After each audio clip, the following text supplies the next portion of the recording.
Hello everyone, welcome to our channel Smart Study with AB Expert. So everyone, today I brought a very important videos for IGNOU first year student and this video is very important for your exam. So again स्वागत करती हूँ मैं आपका हमारे channel पे। स्वागत है आपका smart study with AB expert पे। आज मैं आपके लिए लेके आई हूँ BE JLA 135 की वीडियो।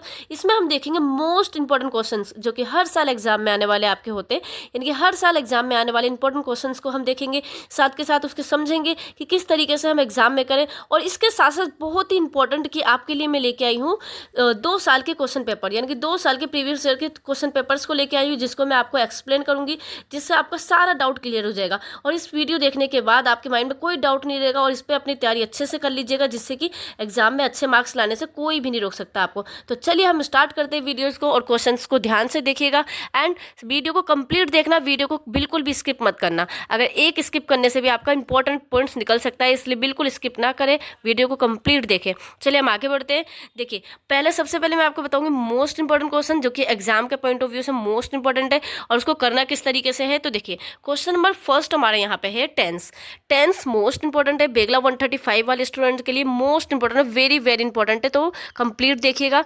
और टेंस की अगर वीडियोज आपको चाहिए सेपरेट वीडियोज, तो इसकी मैंने वीडियोज भी अपलोड कर रखी है, आप हमारे प्लेलिस्ट में जाके देख सकते हो। डिस्क्रिप्शन में लिंक भी गिवन है, आप डिस्क्रिप्शन में लिंक जाके देख सकते हो। उसमें टेंस के हर एक पार्ट्स और हर एक वीडियोस मैंने डीपली अच्छे से बना रखी है, उस पर विजिट करिए। अगर कुछ भी डाउट है तो आप हमारे नंबर पे कांटेक्ट कर सकते हो। और देखिए टेंस के बारे में आपको लिटिल बिट बता देती हूँ कि टेंस रिलेटेड जो क्वेश्चंस आते हैं वो किस तरीके के होते हैं, यानी कि कैसे क्वेश्चन होते हैं जो कि एग्जाम में पूछे जाते हैं। तो देखिए सबसे पहले मैं आपको बता दूँ जो टेंस से रिलेटेड क्वेश्चंस होते हैं वो किस तरीके के होते हैं। तो देखिए आपका जो क्वेश्चन आएगा एग्जाम में उसमें बोला जाएगा कि टेंस पहचानना होगा आपको, ठीक है, identify the tense. It means जो भी क्वेश्चन आपका यानी कि सेंटेंस गिवन होगा उस सेंटेंस में आपका आपसे पूछा जाएगा कि present tense, past tense, future tense या परफेक्ट टेंस या भी कौन से टेंस का है ये, ठीक है। जैसे कि प्रेजेंट टेंस में भी देखा जाए तो 4 टाइप्स होते हैं। प्रेजेंट सिंपल प्रेजेंट टेंस होता है, प्रेजेंट कॉन्टिन्यूस टेंस होता है, प्रेजेंट परफेक्ट टेंस होता है, प्रेजेंट परफेक्ट कॉन्टिन्यूस टेंस होता है, और ऐसे हमारे पास्ट एंड फ्यूचर में भी होते हैं, ठीक है। तो ये तो चलो नॉर्मली सभी को पता होता है टाइप्स ऑफ टेंस, ठीक है, और उसके भी टाइप्स ये सभी को पता होता है।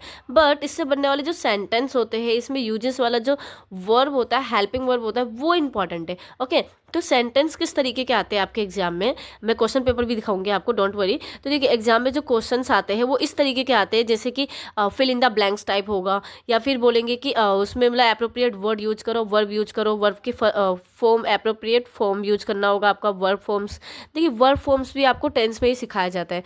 अगर आप प्रेजेंट परफेक्ट टेंस करोगे तो उसमें आपको पता है कि वर्ब की थर्ड फॉर्म यूज होती है, ओके। प्रेजेंट परफेक्ट टेंस में वर्ब की थर्ड फॉर्म यूज होती है, तो ये आपको पता है। तो ये भी तो फॉर्म्स हुआ। अगर हम पास्ट में कोई सेंटेंस बनाएंगे तो उसमें हम कौन सा टेंस यूज करेंगे, ऑब्वियसली सेकंड फॉर्म यूज करेंगे।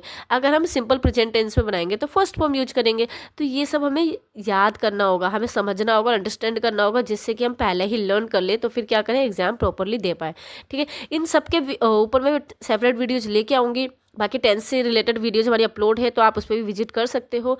एंड टेंस के बाद जो हमारे क्वेश्चंस आएंगे, सेकंड क्वेश्चन है vocabulary, okay. Vocabulary most important because her bar exam में ना आपके वोकैबुलरी रिलेटेड वीडियोस जरूर ही वोकैबुलरी रिलेटेड क्वेश्चन जरूर ही आते हैं, ठीक है, बहुत ही इंपॉर्टेंट है। अब इससे रिलेटेड कैसे कैसे क्वेश्चंस आ सकते हैं मैं आपको बताती हूँ। देखिए सिनोनिम्स और एंटोनिम्स वर्ड आ सकते हैं, जैसे कि कुछ वर्ड दे देंगे आपको, ओके, वर्ड्स दे देंगे, ओके।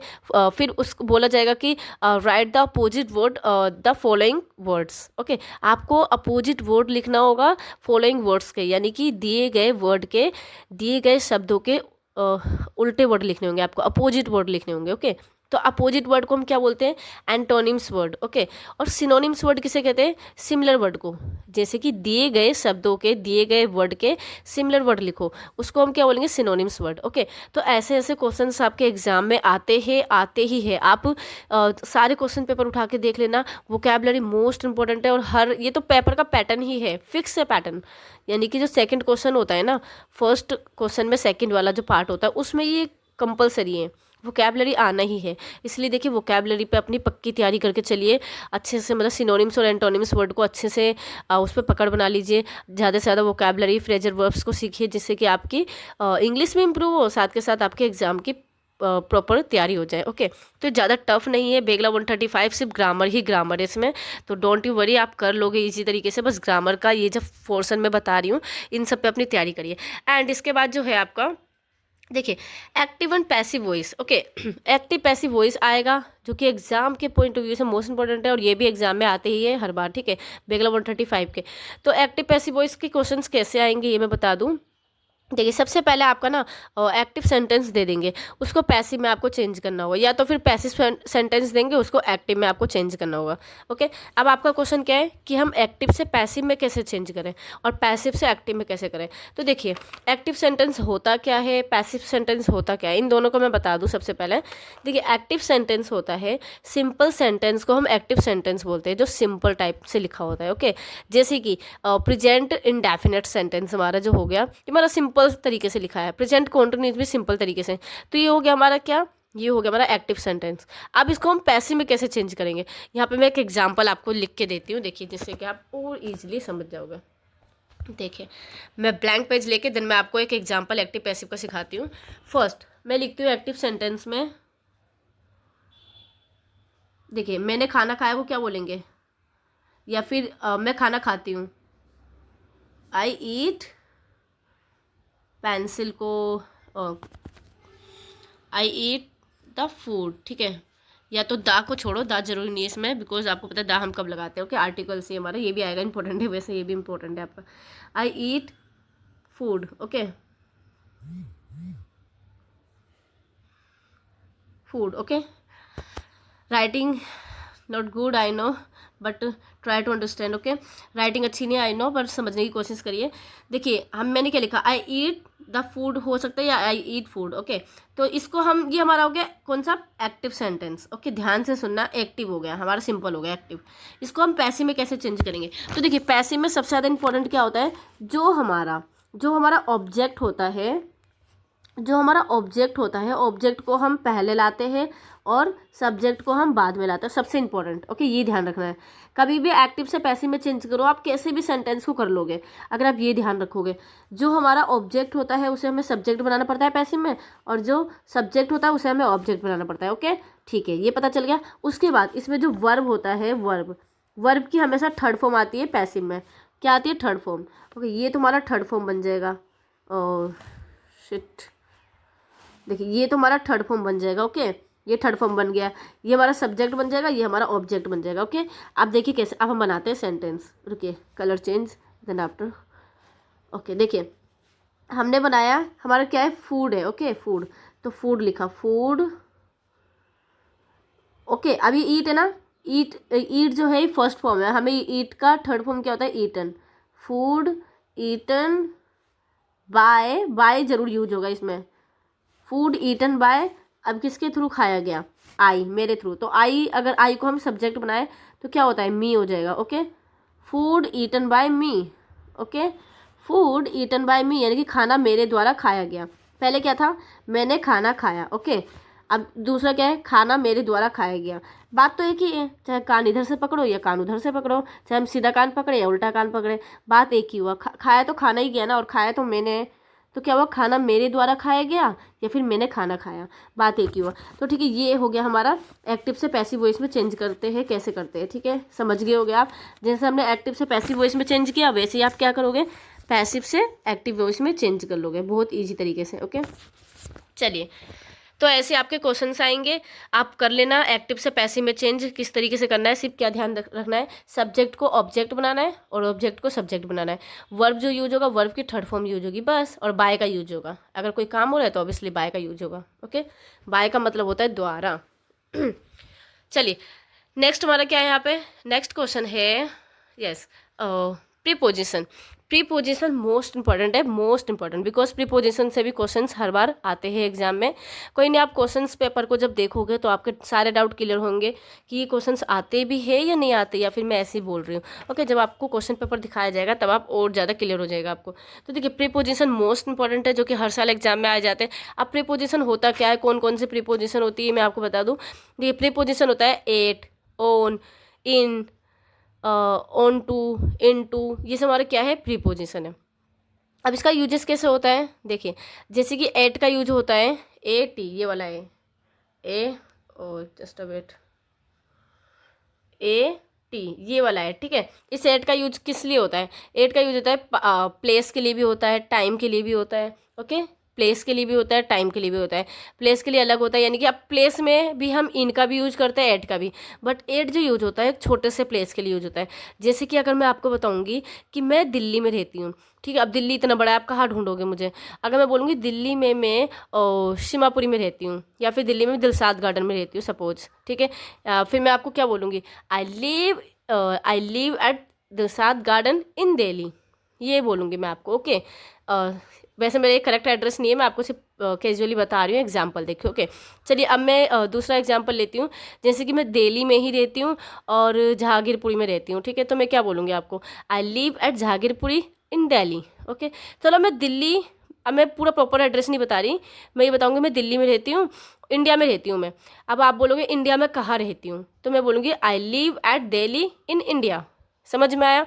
यानी कि जब हम दो प्लेस बताते हैं, ओके, ध्यान से सुनना, जब हम दो प्लेस के बारे में बताते हैं और दो प्लेस में एक प्लेस हमारा बड़ा है और एक प्लेस छोटा, तो हम क्या करते हैं? हम क्या यूज करते हैं? बड़े वाले प्लेस के लिए इन का यूज, छोटे वाले प्लेस के लिए एट का यूज, ओके।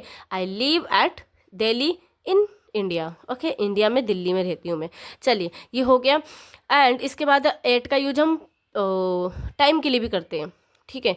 टाइम, अब कौन से टाइम के लिए? एक तो हम मंथ भी टाइम होता है, यानी कि अगर मैं बोलूँगी इस महीने, उस महीने, या फिर इतने महीने बाद, या फिर जो भी, तो वो भी हमारा एक टाइम पीरियड ही हुआ। और अगर मैं ईयर की बात करूँगी, वो भी एक टाइम पीरियड हुआ। बट मैं कौन से टाइम पीरियड की बात कर रही हूँ? क्लॉक वाले, क्लॉक, लाइक 8 बजे, 9 बजे, 10 बजे, ठीक है। 5 o'clock, 10 o'clock, okay, 10 AM, 5 AM, 5 PM, ये सब, इन सब टाइम के लिए हम एट का यूज़ करते हैं, ओके। जैसे कि मैं मान लो कि मैं 8 बजे आऊँगी, आई विल कम एट 9 o'clock, या फिर 9 बजे आऊँगी, ठीक है। I will come at 9 o'clock, okay. ये हो गया। तो 9 o'clock, एट, टाइम के साथ हमने एट का यूज किया।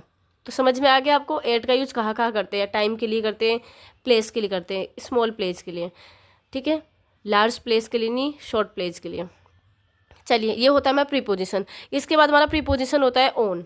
देखिए यहाँ पे मैं लिख के दिखाती हूँ, ओन भी हमारा प्रीपोजिशन होता है, ओ एन। ओन का यूज कहाँ पे होता है? ओन का यूज होता है जब कोई चीज़ किसी को स्पर्श कर रही हो और किसी चीज़ के ऊपर हो। जैसे कि जब कोई चीज़ किसी चीज़ के ऊपर होती है और वो उसे स्पर्श कर रही हो, यानी कि टच कर रही हो, तो उसके लिए हम ओन का यूज करते हैं। जैसे कि देखो, my pen on the table, ठीक है, मेरा पेन टेबल के ऊपर है। My pen is on the table, okay, table के ऊपर है। या फिर मैं बोलूँगी my books are on the table, मेरा बुक्स जो है, जितने भी बुक्स है सारे टेबल के ऊपर है, ओके। तो ये ऑन द टेबल, तो टेबल के ऊपर ही तो टच तो कर रहे हैं ना टेबल को, ऐसा तो नहीं कि टेबल को टच ना कर रहे हो, हवा में उड़ रहे हो, ऐसा तो नहीं है ना। इसलिए ऑन का यूज हम करेंगे कब? जब कोई चीज़ किसी चीज़ के ऊपर हो और उसे स्पर्श कर रही हो, ओके। अब इसी का अपोजिट ले लो, ऑन टू। देखिए बहुत इंटरेस्टिंग है, ध्यान से सुनना। ऑन टू, ध्यान से सुनना। ऑन टू का यूज हम कहाँ करते हैं? ऑन टू का यूज करते हैं जैसे कि सपोज यहाँ पे एग्जाम्पल, हाँ देखिए, एक कैट है, ओके, एक बिल्ली है। अब वो नीचे बैठी है ज़मीन पे। अब उस बिल्ली को ज़मीन पे से टेबल पे छलांग मारना है उसे, ठीक है। ज़मीन से टेबल पे कूद रही है, तो उस बिल्ली को बोलेंगे द कैट, द जैसे कि बिल्ली टेबल पे कूद रही है, या फिर बिल्ली टेबल पे जा रही है, इसे क्या बोलेंगे? इसे बोलेंगे the cat is jumping onto the table, okay. Onto यानी कि टेबल के ऊपर जा रही है, ठीक है। तो the cat is jumping onto the table, cat किस पे जा रही है, या कैट किस पे कूद रही है? टेबल पे। तो ये होगा the cat is jumping onto the table. अब देखिए, ओ इन का यूज कहाँ पे होता है? आपको पता चल गया ना वैसे, एट का यूज, ऑन का यूज, ऑन टू का यूज। अब इन का यूज देखते हैं, ओके। इन, इनका यूज होता है, इनका इस्तेमाल कहाँ होता है? इनका होता है किसी चीज़ के अंदर, जब कोई चीज़ चार तरफ से, चारों तरफ से घेरी हो, ठीक है। बिल्कुल पैक हो तो अच्छी बात है, लेकिन चार तरफ से तो घेरी ही हो। ऐसा नहीं कि ऐसा नहीं होना चाहिए कि मतलब सिर्फ एक तरफ से घेरा हुआ है या ऊपर से ढका है, नीचे से दोनों तरफ से खुला है, बल्कि चारों तरफ से बंद हो, ठीक है, चारों तरफ से बंद हो। Oh sorry, just a bit.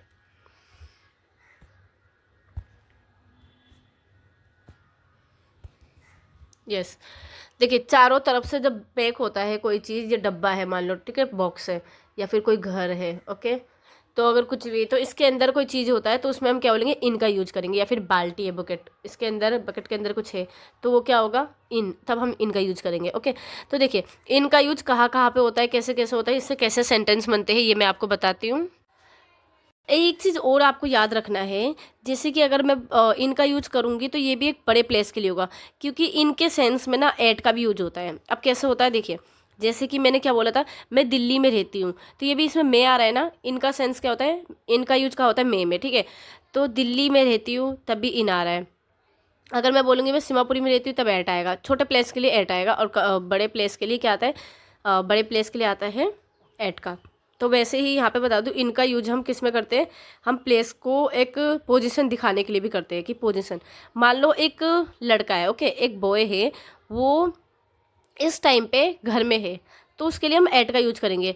He is at the, कहाँ है वो, home, he is at the home, okay, वो घर पे, okay, he is at the home.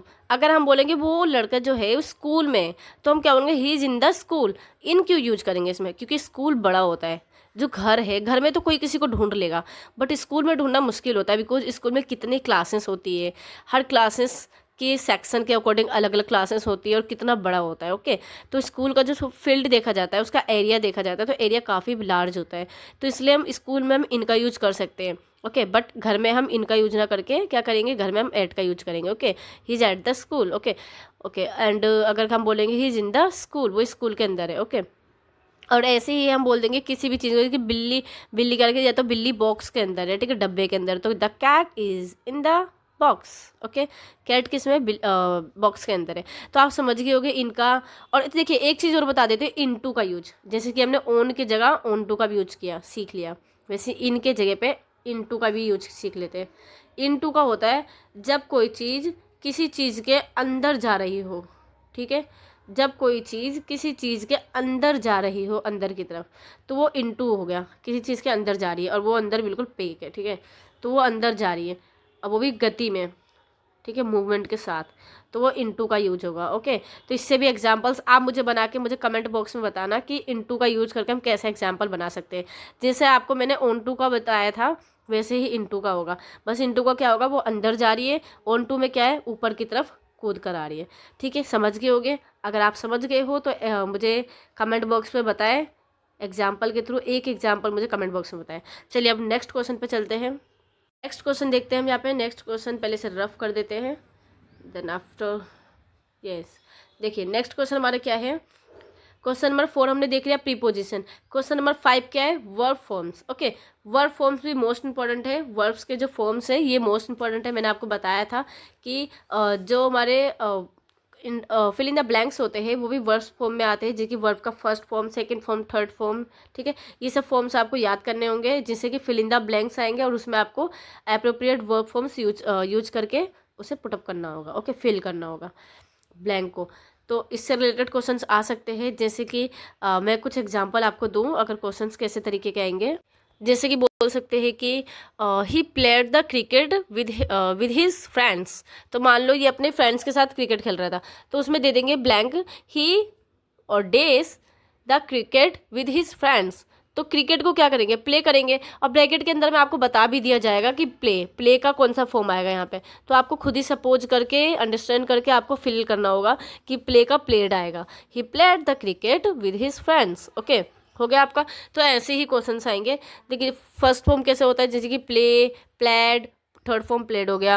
अगर कम की बात करें तो कम हमारा क्या है, फर्स्ट फॉर्म है came and come, first form, second form, third form. Eat, ate, eaten, ठीक है, बहुत सारे होते हैं, इसमें भी फॉर्म्स वगैरह याद कर लेना एग्जाम से पहले पहले, बहुत अच्छी तैयारी हो जाएगी, और इन क्वेश्चंस पे अपनी तैयारी करके ही जाना, ओके। चलिए नेक्स्ट हम देखते हैं मॉडल वर्ब। मॉडल वर्ब इसे मोडाल से बोलते हैं, मॉडल वर्ब, ये भी मोस्ट इंपॉर्टेंट है। मॉडल वर्ब में देखें तो इसमें क्या क्या आता है, देखो, can, could, would, may, might, must, will, shall, should, ये सब हमारे क्या है, ये सब हमारे मॉडल वर्ब। तो देखिए मॉडल वर्ब में मैंने कैन और कुड को भी करवा रखा है, शुड भी करवा रखा है, वीडियो अपलोड है, आप वीडियो पे विजिट कर सकते हो। तो इन सब की वीडियोज अपलोड है यूट्यूब पे, आप इस पर भी विजिट करके अच्छे से मॉडल वर्ब को अपना तैयार कर सकते हो। रही बात मे की, माइट की, वुड की, मस्ट की, विल की, सेल की, विल की वीडियो भी अपलोड है आई थिंक, अगर नहीं है तो मैं अपलोड कर दूंगी। तो इन सब की वीडियोज़ भी मैं डालूंगी धीरे धीरे। ओके, सबकी वीडियोज़ डलेगी। नहीं, अगर आपको जब भी कुछ भी डाउट हो तो आप मुझे पूछ सकते हो डीएम करके, ठीक है। एंड तो ये हमारे मॉडल्स वर्ब होते हैं। इससे रिलेटेड भी क्वेश्चंस आपके एग्जाम में आएंगे। अब इससे रिलेटेड कैसे आएंगे क्वेश्चंस, देखिए fill in the blanks type ही आ सकते हैं, फिल इन द ब्लैंक्स ही आएगा। जैसे कि किसी मॉडल वर्ब को आपको डेज दे देंगे, ठीक है। अब यहाँ पे कौन सा मॉडल वर्ब यूज होगा, कैन यूज होगा, कुड यूज होगा, कब शुड यूज होता है, कब मे यूज होता है, कब माइट होता है, कब मस्ट होता है, ये सब आपको अच्छे से अंडरस्टैंड करना होगा, समझना होगा। इसके अकॉर्डिंग आपको फिल इन द ब्लैंक्स को कंप्लीट करना होगा। चलिए नेक्स्ट देखते हैं। नेक्स्ट यहाँ पे क्वेश्चन क्या है, मॉडल वर्ब के बाद कंप्लीट द सेंटेंस। ऐसे ऐसे क्वेश्चंस आते हैं, कंप्लीट द सेंटेंस, जैसे कि मॉडल वर्ब या फिर वर्ब फॉर्म्स, इससे रिलेटेड जो क्वेश्चंस आते हैं वो इस तरीके के आ सकते हैं कि कंप्लीट द सेंटेंस, यानी कि सेंटेंस को कंप्लीट करो, इनकम्प्लीट सेंटेंस को कंप्लीट करना होगा। या फिर आएगा make the sentence with following words. ऐसे ऐसे क्वेश्चंस पक्का ही आते हैं, ठीक है। क्वेश्चन पेपर उठा के देखना आप। Make the sentence with following word, यानी कि कुछ वर्ड आपको दे देंगे और उस वर्ड को देख के आपको उस वर्ड को यूज करके सेंटेंस को क्रिएट करना होगा। ओके, उसके लिए आप पैराग्राफ का भी ले सकते हो, हेल्प ले सकते हो, यानी कि उसमें पैराग्राफ क्वेश्चंस होते हैं, उसकी भी हेल्प ले सकते हो, क्योंकि जो जो वर्ड आपको दिया जाता है ना एग्जाम में वो पैराग्राफ में से ही होता है। ओके, ठीक है। तो ये ध्यान रखना, मोस्टली बच्चों को पता नहीं होता कि जो जो वर्ड आपको गिवन है वो मोस्टली पैराग्राफ में से ही है। तो पैराग्राफ में से भी लिख के आइडिया ले सकते हो, हेल्प ले सकते हो। चलिए नेक्स्ट क्या है, नेक्स्ट क्वेश्चन है आर्टिकल्स। आर्टिकल्स यानी कि ए एन द, इसका यूजेस भी आ सकता है आर्टिकल्स, इसे हम आर्टिकल्स बोलते हैं। देखिए ए का यूज कहाँ होता है, एन का यूज कहाँ होता है, द का यूज कहाँ होता है। मोस्टली देखा जाता है प्राइमरी स्कूल के बच्चों को भी आता है, प्राइमरी क्लास के, प्राइमरी लेवल के स्टूडेंट्स को भी, बिकॉज ये स्कूल लेवल में ही सिखाया जाता है ए एन द। लेकिन अगर आपको डाउट है तो मैं आपको डाउट क्लियर कर देती हूँ। ए का यूज कहाँ होता है, एन का यूज कहाँ होता है, ध्यान से सुनना, कभी नहीं भूल पाओगे। देखिए ए का यूज जो होता है सबसे फर्स्ट ए, फिर एन, ध्यान से देखना, एंड द। ए का यूज कहाँ होता है, ए का यूज होता है,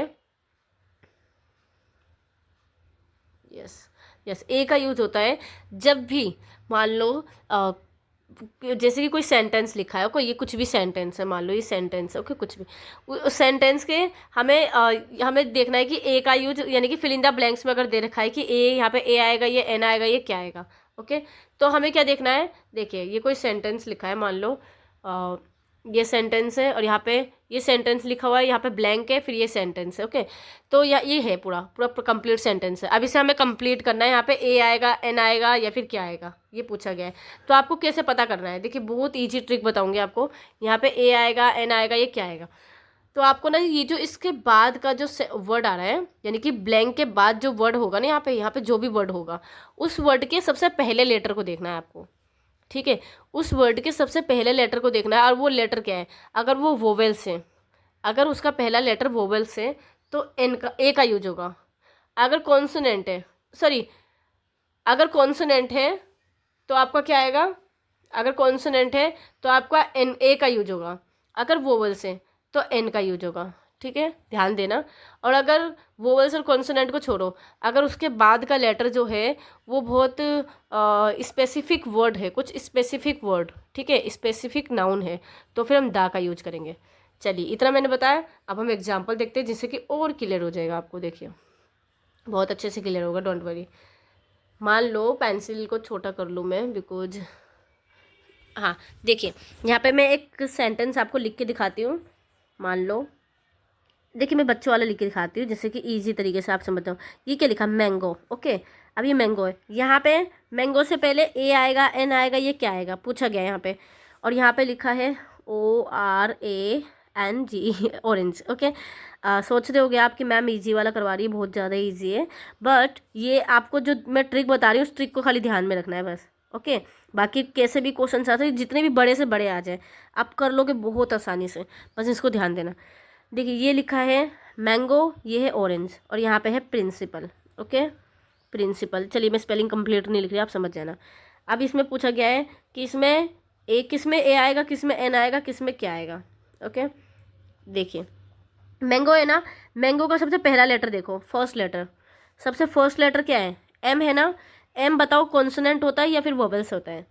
एम हमारा कॉन्सोनेंट होता है, कॉन्सोनेंट के साथ हमारा क्या आता है, कॉन्सोनेंट के साथ ए आता है। ओके, जब भी कोई कॉन्सोनेंट वाला वर्ड हो उसके साथ हमारा ए आएगा। ओ हमारा क्या है, ओ हमारा वोवल्स होता है, वोवल्स के साथ हमेशा एन आता है। ओके, वोवल्स के साथ एन आता है। पी क्या होता है, प्रिंसिपल, ये पूरा प्रिंसिपल है, तो इसमें पी देखेंगे, पी तो हमारा ठीक है कॉन्सोनेंट है, लेकिन हमें इस वर्ड को भी तो देखना है ना, ये वर्ड बहुत इंपॉर्टेंट है। प्रिंसिपल एक स्पेसिफिक वर्ड है, यानी कि प्रिंसिपल एक क्या है, एक पोस्ट है, ठीक है, हाई लेवल पोस्ट है प्रिंसिपल। तो प्रिंसिपल एक स्पेसिफिक वर्ड है, स्पेसिफिक नाउन है, इसके साथ हम दा का यूज करेंगे, the principal. Okay, I hope आप सभी समझ गए होंगे कि किस तरीके से हम ए एन और दा का यूज करते हैं। बस इसके फर्स्ट लेटर को देखना है, बाकी वर्ड को भी ध्यान देना है, ठीक है, वर्ड को भी ध्यान देना है कि स्पेसिफिक वर्ड है या फिर क्या है। चलिए, इतना आप समझ गए होंगे। अगर आपको डाउट है कि कॉन्सोनेंट क्या होता है, वोवल्स क्या होता है, ये बहुत ज़्यादा ही बेसिक लेवल का हो गया बच्चों वाला, अगर ये भी नहीं पता आपको तो ये भी मैं बता दूँ, कॉन्सोनेंट क्या होता है, वोवल्स क्या होता है। देखिए इजी, बस 5 मिनट में बता देती हूँ। देखिए कॉन्सोनेंट क्या होता है, जो हमारा ए टू जेड अल्फ़ाबेट होता है, A to Z, okay, A to Z alphabet में जो हमारे ए ई आई ओ यू, ये हमारे जो होते हैं ना 5, कितने हो गए 5, ठीक है, ये यू है, तो ये हमारे 5 क्या होता है, ये वोवल्स होते हैं। और इसके बाद जितने भी बचे हुए हैं, जितने भी बचे वो हमारे कॉन्सोनेंट होते हैं। ओके, क्या होते हैं, कॉन्सोनेंट, समझ गए। बचे कितने, 21 बच गए। 21 हमारे क्या होते हैं, कॉन्सोनेंट होते हैं, ये याद रखना आप, ये हमारे कॉन्सोनेंट होते हैं, ये हमारे वोवल्स होते हैं। ओके, आई होप इतना आप समझ गए होंगे। तो ये अगर जिसमें भी ये सब वर्ड आए उसके साथ हम क्या यूज करेंगे, एन का यूज करेंगे वोवल्स के साथ, और जिसमें कॉन्सोनेंट होते हैं उसमें हम क्या करेंगे, ए का यूज करेंगे, और ए को हम आ प्रोनाउंस करेंगे, ना कि ए। ओके, चलिए समझ गए होगे आप। इतना डीपली कोई नहीं समझाता आपको जितना अच्छे से मैंने समझाया है। अगर आपको रियल में अच्छे से समझ में आता है तो प्लीज़ कमेंट बॉक्स में बताया करिए, और कोई डाउट रहता है वो भी बता दिया करिए। चलिए नेक्स्ट क्वेश्चन हम देखते हैं। आर्टिकल्स हमने समझ लिया कि आर्टिकल्स यानी कि किस तरीके के क्वेश्चन आएंगे। उसके बाद क्या है, रिपोर्ट राइटिंग।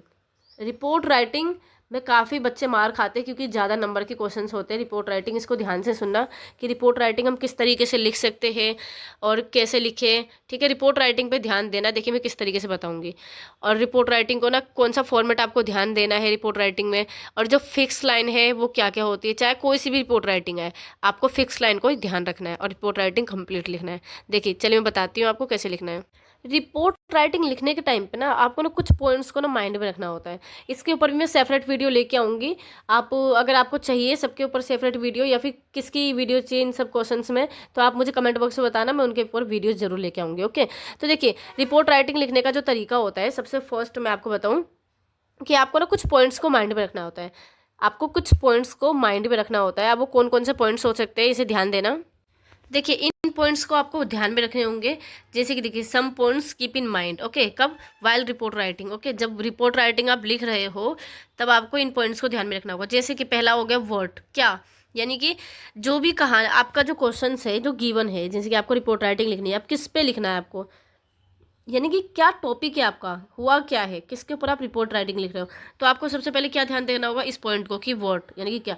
दूसरा है वेन, जिस भी घटना के बारे में आप लिख रहे हो, जिस भी इवेंट के बारे में लिख रहे हो वो कब हुआ। फिर है वेयर, यानी कि वो कहाँ हुआ। ओके, उसके बाद है यानी कि जो घटना हुई थी, जो भी इवेंट या फिर जो भी आप लिख रहे हो जिसके बारे में, वो कहाँ पे हुआ था। फिर हु, यानी कि उसको ऑर्गेनाइज किसने किया था, ये किसके थ्रू हुआ था या फिर कैसे हुआ, किसने किया। एंड उसके बाद हाउ, हाउ का मतलब हो गया कैसे। तो ये सब आपको क्या करना होता है, माइंड में रखना होता है, फिक्स करना होता है। इसको ध्यान में रखकर ही आप क्या करोगे, रिपोर्ट राइटिंग लिखोगे। चलिए रिपोर्ट राइटिंग के भी टाइप्स होते हैं, जैसा कि फर्स्ट हो गया आपका न्यूज रिपोर्ट, न्यूज रिपोर्टर के लिए होता है, मतलब न्यूज़ पेपर के लिए आपको रिपोर्ट राइटिंग होता है। एक होता है न्यूज़ पेपर वाला, एक होता है मैगजीन वाला। ओके, एक रिपोर्ट आप लिखते हो न्यूज़पेपर के लिए, एक रिपोर्ट आप लिखते हो मैगजीन के लिए। तो देखिए मैं आपको जो बताऊंगी वो मैगजीन वाला बताऊंगी। इसमें आप न्यूज़पेपर वाला भी लिख सकते हो, मतलब उसी फॉर्मेट को यूज करके, खाली थोड़ा डिफरेंट करना होगा आपको, थोड़ा सा चेंजिंग। उससे आप क्या करोगे, आप लिख लोगे न्यूज़पेपर वाला या फिर मैगजीन वाला, जैसा भी आए। चलिए देखिए जो रिपोर्ट राइटिंग का शॉर्टकट में फॉर्मेट होता है वो क्या होता है, सबसे पहले आपको ना फॉर्मेट में एक बॉक्स बनाना होता है। उसके बाद आपको ना हेडिंग लिखनी होती है सबसे फर्स्ट। हेडिंग लिखोगे, यानी कि हेडिंग क्या है, हेडिंग का मतलब होता है सब्जेक्ट, यानी कि आपका किस टॉपिक पे रिपोर्ट राइटिंग लिखना आया हुआ है, तो वो हेडिंग आप स्टार्टिंग में डालोगे। फिर रिपोर्टेड बाय, यानी कि किसके थ्रू रिपोर्टेड किया जा रहा है, ये रिपोर्टिंग किसके थ्रू लिखा जा रहा है या फिर किया जा रहा है, वो लिखना है। अगर आपके क्वेश्चन में गिवन है कि रिपोर्टेड बाय एनी नेम, जो भी नेम हो तो वो नेम लिखना, अगर नहीं गिवन है तो आप अपना नाम लिख सकते हो। उसके बाद आपको प्लेस डालना है, फिर आपको डेट लिखनी है। ओके, कौन से प्लेस पे वो ऑर्गेनाइज किया गया है, या फिर वो जो घटना है, अगर कोई घटना है तो किस प्लेस पे किया गया है, और जो कौन से डेट पे किया गया है, ठीक है, ये सब है। उसके बाद है आपका उसके बाद देखिए फिर आपका रिपोर्ट राइटिंग लिखना स्टार्ट होगा। तो सबसे पहले आपको ना इंट्रोडक्शन लिखना होगा, फिर मेन बॉडी होगा, फिर कंक्लूजन होगा। ओके, 3 पैराग्राफ में आपका रिपोर्ट राइटिंग कंप्लीट हो जाएगा। 3 पैराग्राफ्स में आपके रिपोर्ट राइटिंग कंप्लीट हो जाएंगे। अब इसके बाद हम देखते हैं आगे और चलते हैं। अब हम देखेंगे रिपोर्ट राइटिंग का fix line. Okay, report writing की फिक्स लाइन मैं आपको बता दूं। देखिए, अगर इसके ऊपर मैं सेपरेट वीडियोस भी लेके आऊँगी जिसमें आपको मैं अच्छे से समझा दूंगी। तो ये रिपोर्ट राइटिंग का फिक्स लाइन है। सबसे पहले आपको क्या करना पड़ता है, रिपोर्ट के मतलब स्पेलिंग के साथ आपको हेडिंग डालनी होती है रिपोर्ट की। ओके, ये जो मैं आपको फॉर्मेट बता रही हूँ मैगजीन के बारे में बता रही हूँ। ओके, किसी मैगजीन में आप लिखते हो। और देखिए एक चीज़ और बता दूं कि जो रिपोर्ट राइटिंग 2 टाइप्स के होते हैं। फर्स्ट आपका मैगजीन, सेकंड आपका न्यूज़पेपर। तो देखिए एक मैगजीन के लिए होता है वो आपका क्या होता है, वो एक ना पॉजिटिव वे में लिखा जाता है, और जो न्यूज़पेपर के लिए होता है वो नेगेटिव में लिखा जाता है। यानी कि जब भी कोई घटना वगैरह हो जाती है, कोई भी दुर्घटना हो जाए, कोई भी इंसिडेंट हो जाए, वो आपका न्यूज़पेपर में छपता है। ठीक है, और एक होता है अगर कोई प्रोग्राम, कोई इवेंट ऑर्गेनाइज किया गया है तो वो आपका मैगजीन में आता है। ओके, चलिए, तो ये मैगजीन के ऊपर मैं बता दूं आपको। सबसे पहले आपको रिपोर्ट लिखना होगा, फिर आपको लिखना होगा हेडिंग। हेडिंग के बाद आपको रिपोर्टेड बाय, किसके थ्रू रिपोर्ट किया गया है। फिर आपका यहाँ पे देखिए जो फिल इन द ब्लैंक है ना, यहाँ पे जहाँ पे इवेंट लिखा है तो यहाँ पे इवेंट आएगा। उसके बाद ये सब लाइन आपकी फिक्स है, यहाँ से आप स्क्रीनशॉट ले लीजिए। बाकी एक्सप्लेन तो मैं आपको सेपरेट वीडियोज़ में ही करूँगी अच्छे से। अगर आपको ये चाहिए तो आप यहाँ पे स्क्रीनशॉट ले सकते हो। इसके ऊपर मैं सेपरेट वीडियो लेके आऊँगी, अच्छे से एक्सप्लेन करूँगी उसी में। चलिए, अब हम नेक्स्ट आगे चलते हैं। इसके बाद हम देखते हैं नेक्स्ट क्वेश्चन। नेक्स्ट क्वेश्चन क्या है, नेक्स्ट क्वेश्चन इंपॉर्टेंट है, short note and essay writing. तो ये भी एग्जाम में आपके आते हैं, शॉर्ट नोट लिखना या फिर एसे राइटिंग। ऐसे आएंगे आपके कि आपको किसी 4 टॉपिक पे शॉर्ट नोट लिखना है, या फिर 2 टॉपिक पे लिखना है, या फिर किसी भी पर्टिकुलर टॉपिक पे शॉर्ट नोट्स लिखना आ जाएगा, या फिर एसे राइटिंग, एक ही बात होती है। ठीक है, तो देखो इसको लिखना किस तरीके से है, शॉर्ट नोट्स या एसे राइटिंग कैसे लिखते हैं, तो इसका भी मैं कोई फिक्स लाइन तो आपको बता नहीं सकती, लेकिन मैं आपको इतना बता सकती हूँ कि ये फॉर्मेट क्या होता है। कभी भी आप ऐसे राइटिंग या फिर शॉर्ट नोट्स लिखो तो सबसे पहले जो पहला पैराग्राफ हो, सबसे पहले तो उसको इंट्रो पैराग्राफ होना चाहिए। यानी कि जो भी आपका टॉपिक है उस टॉपिक पे आप अपना इंट्रो पैराग्राफ करोगे, उसके बारे में लिटिल बिट इंट्रोडक्शन के थ्रू बताओगे। फिर बॉडी कंटेंट होगा, यानी कि उसके बारे में डीपली थोड़ा अच्छे से बताओगे। बॉडी कंटेंट में आपका 2 पार्ट्स होता है, नेगेटिव और पॉजिटिव। तो आप उसमें नेगेटिव पॉजिटिव दोनों डाल सकते हो, वो आपका बॉडी कंटेंट आपका बड़ा हो जाएगा। फिर आपका एंडिंग लाइन होता है, एंडिंग लाइन में कंक्लूजन होता है, यानी कि पूरे जितना भी आपने बॉडी कंटेंट में लिखा, जितना भी आपने इंट्रोडक्शन में लिखा, उन सबको आप कंक्लूजन में एक जगह डाल सकते हो। तो ये आपका क्या हो गया, ये आपका एक पैराग्राफ कंप्लीट हो जाएगा, तैयार हो जाएगा। पैराग्राफ बोलो इसे आप, या फिर ऐसे राइटिंग बोलो, या फिर शॉर्ट नोट्स बोलो। ठीक है, ये एक राइटिंग वर्क है। किसी भी राइटिंग वर्क को हम इसी तरीके से करते हैं। चलिए नेक्स्ट हम देखते हैं, नेक्स्ट क्वेश्चन क्या है जो इंपॉर्टेंट है एग्जाम के पॉइंट ऑफ व्यू से। यस, शॉर्ट नोट्स हो गया डायलॉग राइटिंग। तो डायलॉग राइटिंग भी आपकी आ सकती है, डायलॉग राइटिंग जरूर ही आती है, इसे हम कन्वर्सेशन बोलते हैं। तो देखिए किसी बिटवीन 2 फ्रेंड्स वाले में भी आ सकता है, या फिर ऑफिशियली भी आ सकता है। अब ये होता क्या है, देखिए डायलॉग राइटिंग होता है कन्वर्सेशन, जैसे कि बातचीत, किसी 2 फ्रेंड्स में बातचीत होगी, या फिर कोई ऑफिस कलीग के बीच बातचीत होगी। ठीक है, कन्वर्सेशन होगा, उसे हम बोलते हैं डायलॉग्स। इसमें क्वेश्चंस कैसे आते हैं, क्वेश्चन आएंगे जैसे कि आपको कोई भी क्वेश्चन दिया जाएगा, बोला जाएगा कि आप 2 फ्रेंड हो, आप और आपके फ्रेंड, या फिर आपका नाम बता दिया जाएगा, आप ये हो और आपके फ्रेंड ये, और आप मूवी देखने जा रहे हो, या फिर आप ये करने जा रहे हो, वो करने जा रहे हो। तो इसके ऊपर आप डायलॉग राइटिंग लिखो। तो आप अपने फ्रेंड से कैसे बात करोगे, हेलो हाय करोगे, पहले ग्रीट करोगे, उसके बाद अपनी बातें स्टार्ट करोगे उस टॉपिक के रिगार्डिंग। ठीक है, बहुत ही ईजी है, आप डायलॉग राइटिंग लिख लोगे। इसमें क्या होता है, इसमें सेंटेंस लिमिटेशन होता है, जैसे कि क्वेश्चन में बता दिया जाएगा कि आपको ना 10 सेंटेंस ही लिखने हैं, या फिर 15 सेंटेंस लिखने हैं, दोनों के मिला के। तो आप अपनी तरफ से कर लेना, आप अपने कुछ सेंटेंस लिख लेना, अपने फ्रेंड्स के कुछ लिख लेना। ठीक है, बातचीत। ओके, नेक्स्ट यहाँ पे क्या है, नेक्स्ट डायलॉग राइटिंग हो गया। फिर प्रोफाइल। Profile and CV. ध्यान से सुनना सभी स्टूडेंट। प्रोफाइल और सीवी को मैं थोड़ा आपको बता देती हूँ किस तरीके से प्रोफाइल या फिर किसी भी सीवी को लिखा जाता है। तो देखिए, प्रोफाइल या सीवी का मतलब होता है, प्रोफाइल का मतलब होता है आपका सेल्फ प्रोफाइल यानी कि खुद के बारे में बताना। सीवी का फुल फॉर्म क्या होता है? कैरिकुलम विटा। ओके, हम एक चीज़ और बोल सकते हैं इसे, हम बोलते हैं रिज्यूमे। अगर कोई यहाँ पे ऐसा स्टूडेंट है जिन्होंने कभी जॉब दिए रखा हो, जॉब कर रखा हो या फिर जॉब के लिए इंटरव्यू दे रखा हो, तो आपको पता होगा रिज्यूमे क्या होता है। जॉब कहीं पे भी आप जॉब के लिए जाते हो तो आपका रिज्यूमे मांगा जाता है या फिर सीवी मांगा जाता है या फिर प्रोफाइल। तो उसी को बोलते हैं हम प्रोफाइल, सीवी, रिज्यूमे। एक होता है हमारा बायोडाटा। तो बायोडाटा थोड़ा बड़ा होता है, ठीक है, थोड़ा डीपली होता है, बहुत ज़्यादा ही। तो बायोडाटा की बात नहीं कर रही मैं यहाँ पे सीवी, रिज्यूमे या फिर प्रोफाइल की बात कर रही हूँ। तो देखिए, इसे लिखते किस तरीके से? इसे लिखते हैं सबसे पहले तो इसे आप कॉलम वाइज भी लिख सकते हो, कॉलम बना के, या फिर आप देखिए यहाँ पे मैं बताती हूँ, आप इसे कॉलम बना के लिख सकते हो, या जैसे कि ऐसे कॉलम बना के, देखिए इस तरीके से कॉलम बना के भी लिख सकते हो, मर्जी आपकी, या फिर आप ना ब्लैंक पेज पे भी लिख सकते हो। तो सबसे पहले तो आपका नेम होगा, ठीक है, आपका नेम। उसके बाद सबसे पहला तो नेम ही होना चाहिए सबसे पहला। अब उसके बाद जो जो मैं बताऊंगी वो आप आगे पीछे कर सकते हो, कोई दिक्कत नहीं है। तो देखिए, उसके बाद फादर्स नेम हो गया, फिर हो गया आपका डीओबी यानी कि date of birth. Okay, DOB हो गया आपका। फिर आपका हो जाएगा एड्रेस, ठीक है। एड्रेस के बाद आपका हो जाएगा जेंडर, जेंडर हो जाएगा, ठीक है। जेंडर के बाद आपका हो जाएगा, यहाँ तक हो गया। अब इसके बाद मैं इसके आगे करवाती हूँ रफ करके, देखिए।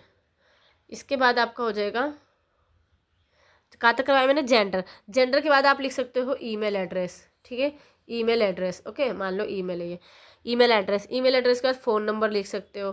फ़ोन नंबर के बाद आप लिखोगे मैरिटल स्टेटस लिख सकते हो, ठीक है, मैरिटल स्टेटस यानी कि शादीशुदा हो या फिर मैरिड हो या अनमैरिड हो। ओके, सब समझ रहे हो गए आप मैं क्या क्या बोल रही हूँ।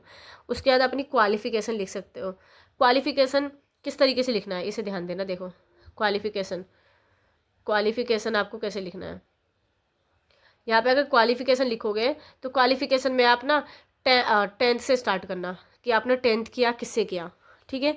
10th आपने किया एनआईओएस से या फिर सीबीएसई से, और कौन से ईयर में किया। फिर आपने 12th, फिर 12th की क्वालिफिकेशन लिखनी है। 12th आपने किससे किया, सीबीएसई से या एनआईओएस से, या फिर और कौन से ईयर में किया, ठीक है। फिर आपको क्या लिखना है? 10th 12th के बाद आपको लिखना बीए, अगर आप ग्रेजुएशन कर रहे हो यहाँ पे नीचे लिखना है, ठीक है। ग्रेजुएशन कर रहे हो तो यहाँ मान लो ये मैं नीचे नीचे का यहाँ लिख लेती हूँ, ठीक है। आपने बीए किया, ग्रेजुएशन अगर कंप्लीट हो चुका है तो कब हुआ और कहाँ से हुआ, कौन से कॉलेज से हुआ, ये लिखोगे। फिर आपका अगर आप पोस्ट ग्रेजुएशन कर रहे हो, ठीक है, पीजी पोस्ट ग्रेजुएशन कर रहे हो तो ठीक है, अदरवाइज जो भी कर रहे हो वो आप लिख सकते हो यहाँ पे। तो ऐसे करके आपको लिखना है क्वालिफिकेशन। ओके, अगर आपका ये मान लो क्वालिफिकेशन वाला बॉक्स अगर कंप्लीट हो गया मान लो सपोज, उसके बाद आपका क्या आएगा? क्वालिफिकेशन के बाद आएगा एक्सपीरियंस। ओके, एक्सपीरियंस आएगा। एक्सपीरियंस क्या होता है? यानी कि अगर कोई जॉब एक्सपीरियंस है, टीचिंग एक्सपीरियंस है, या फिर किसी भी चीज़ से रिलेटेड आपके पास एक्सपीरियंस है, तो वहाँ भी आप पॉइंट वाइज लिख सकते हो कौन कौन सा एक्सपीरियंस है। ओके, ये आपका होता है कैरिकुलम वीटा या फिर प्रोफाइल बोल सकते हो इसे आप। और इसे आप आगे पीछे भी लिख सकते हो, कोई दिक्कत नहीं है। ऐसा नहीं कि आपको आगे पीछे याद आया तो आप आगे पीछे नहीं लिख सकते, बिल्कुल लाइन वाइज ही लिखोगे, ऐसा कुछ नहीं है। ओके, तो आई होप आपको ये समझ में आ गया होगा कि किस तरीके से हमारा कैरिकुलम वीटा या फिर सीवी लिखा जाता है किसी भी प्रोफाइल को, ठीक है। ये हमारा हो गया। उसके बाद हमारा मोस्ट इंपॉर्टेंट है साइलेंट लेटर्स। साइलेंट लेटर्स भी आता है जो कि एग्जाम के पॉइंट ऑफ व्यू से मोस्ट इंपॉर्टेंट है और आया हुआ भी है। तो देखिए, साइलेंट लेटर्स में होता है जैसे कि मान लो यहाँ देखो वर्ड में आपको एग्जाम्पल देती हूँ। देखिए WALK, ये क्या हो गया? वॉक। वॉक मीन्स चलना होता है, इसमें हमारा L साइलेंट है, आपको पता है। इसे हम वॉक बोलते हैं, ना कि वॉल्क बोलते हैं। वॉल्क तो नहीं बोलता है कोई, वॉक बोलेंगे, ठीक है, वॉक। तो वॉकिंग, वॉक, तो ये क्या है? L साइलेंट है हमारा, तो इसे ही साइलेंट वर्ड बोलते हैं पूरे को, और इसे साइलेंट लेटर बोलते हैं। ये पूरा क्या होगा? साइलेंट वर्ड और ये साइलेंट लेटर, ठीक है। ऐसे ऐसे क्वेश्चंस आपके आएंगे, बहुत ही इजी पेपर आने वाला है, बस आप कंफ्यूज हो गए क्योंकि क्वेश्चन इस तरीके से होगा। चलिए अब हम देखते हैं क्वेश्चन पेपर को। क्वेश्चन पेपर को देख के हमारा जो डाउट है और अच्छे से क्लियर हो जाएगा और अच्छे से समझ में आ जाएगा। चलिए अब हम चलते हैं क्वेश्चन पेपर की तरफ।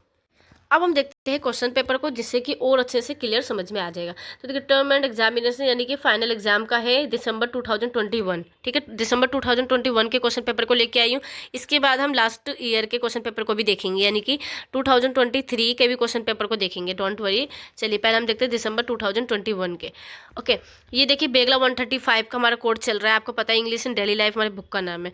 ये जो पेपर होता है ये कितने टाइम का होता है, यानी कि जो एग्जाम पेपर आपको मिलता है तो कितना टाइम पीरियड होता है आपके पास करने का, तो 3 आवर्स आपके पास होते हैं।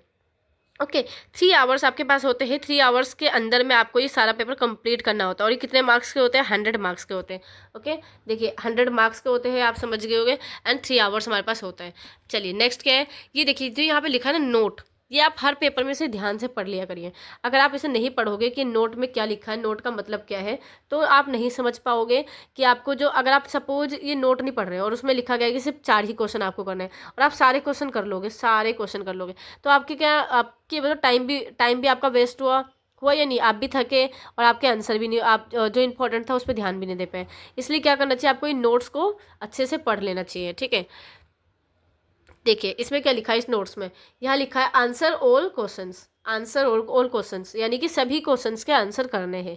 Okay, all question carry equal marks, यानी कि सभी क्वेश्चन जो है वो इक्वल मार्क्स कैरी करते हैं, यानी कि सब इक्वल मार्क्स के हैं। ऐसा नहीं है कि कोई 2 नंबर, कोई 3 नंबर, कोई 5 नंबर, कोई 6 नंबर, सभी इक्वल मार्क्स के हैं। ओके, ये लिखा है, तो इसमें इससे हमें पता चल गया हमें हर क्वेश्चन को अटेम्प्ट करना है। चलिए नेक्स्ट हम देखते हैं, आगे चलते हैं। आगे आगे देखते हैं हम, यहाँ पे क्या लगा, read the following passage and answer the questions given below it. Okay, ये है पैसेज वाले क्वेश्चन। सबसे पहले आपके ना पैसेज वाले क्वेश्चन ही आते हैं। ओके, अभी पैसेज वाले क्वेश्चन जो है इसमें टोटल कितने पैराग्राफ है, पैराग्राफ 1 2 3 4 एंड 5 6 7। चलिए ये है टोटल 7 पैराग्राफ इसमें गिवन है। उससे रिलेटेड फिर क्वेश्चंस नीचे गिवन है, ये रहे। ये जो क्वेश्चन है आपका, answer the following questions. Why did the woman who spoke to Robin has term in her eyes? यानी कि ये जो क्वेश्चंस आपका है, इस क्वेश्चंस में पूछा गया है वही चीज़ जो कि आपका पैराग्राफ में लिखा है। इसमें पूछा गया है कि जो रॉबिन से बात कर रही जो वुमेन थी, उसके आंखों में आंसू क्यों थी, ठीक है। तो ये तो आपको पैराग्राफ पढ़ के ही पता चलेगा। ओके, तो देखिए सबसे इजी चीज़ मैं आपको बता दूँ, मोस्टली ये आपके आंखों के सामने तो है बट आप पहचान नहीं पाते, ठीक है। तो ये जो पैसेज वाले क्वेश्चंस आते हैं, पैसेज वाले क्वेश्चन, तो देखिए ये जो पहला ए लिखा है, ए यहाँ देखिए ये जो ए है, तो इसके सामने ही आपका क्या लिखा है यहाँ पे, ये पैराग्राफ 1, यानी कि इसके आंसर आपको कहाँ मिलेंगे, पैराग्राफ 1 में मिलेंगे।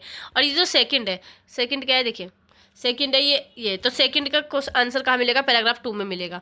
ओके, ऐसे ही आप इसे ध्यान रखना कि इसके आंसर कहाँ कहाँ मिलते हैं। पैराग्राफ जो फर्स्ट है, फर्स्ट का आंसर पैराग्राफ 1 में, सेकंड का आंसर ही पैराग्राफ 2 में, थर्ड का पैराग्राफ 3 में, फोर का पैराग्राफ 2 में मिलेगा।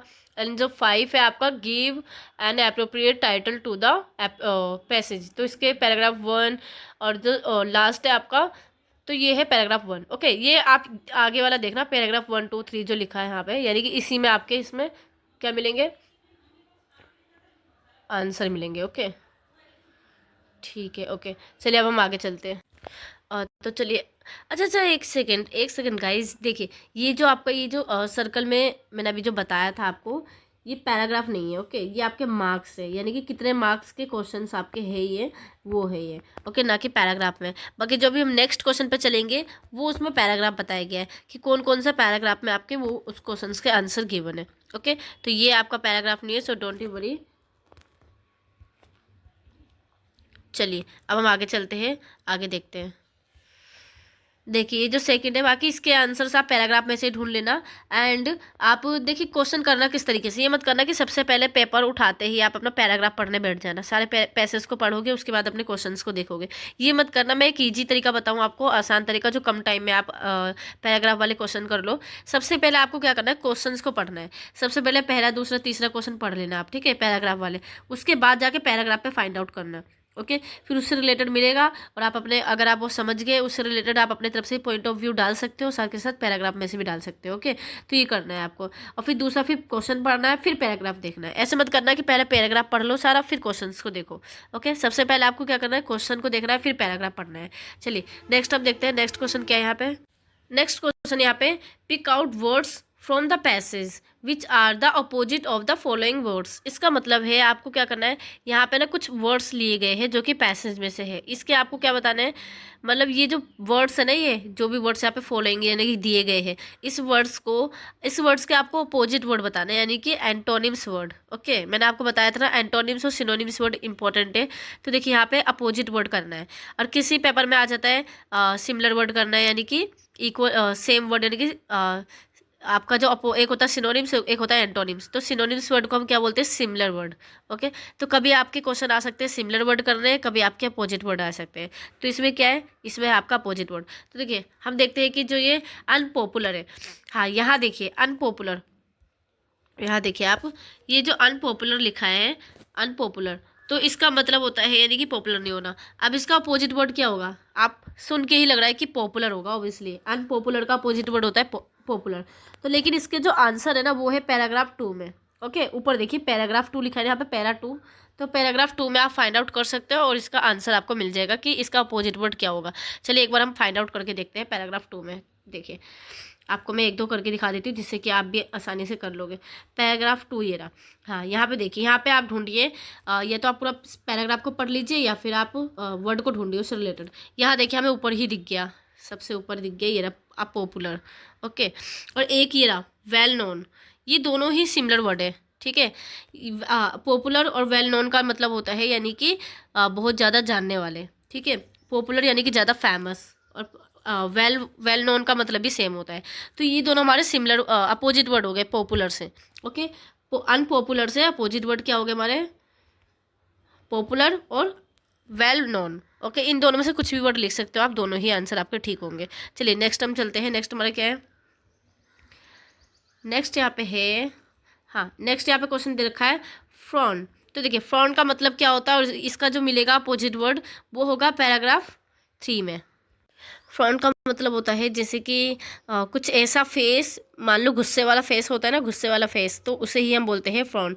तो इसका अपोजिट वर्ड क्या होगा, फ्रॉन का पैराग्राफ 3 में मिलेगा। पैराग्राफ 3 की तरफ चलते हैं, हम देखते हैं ये रहा।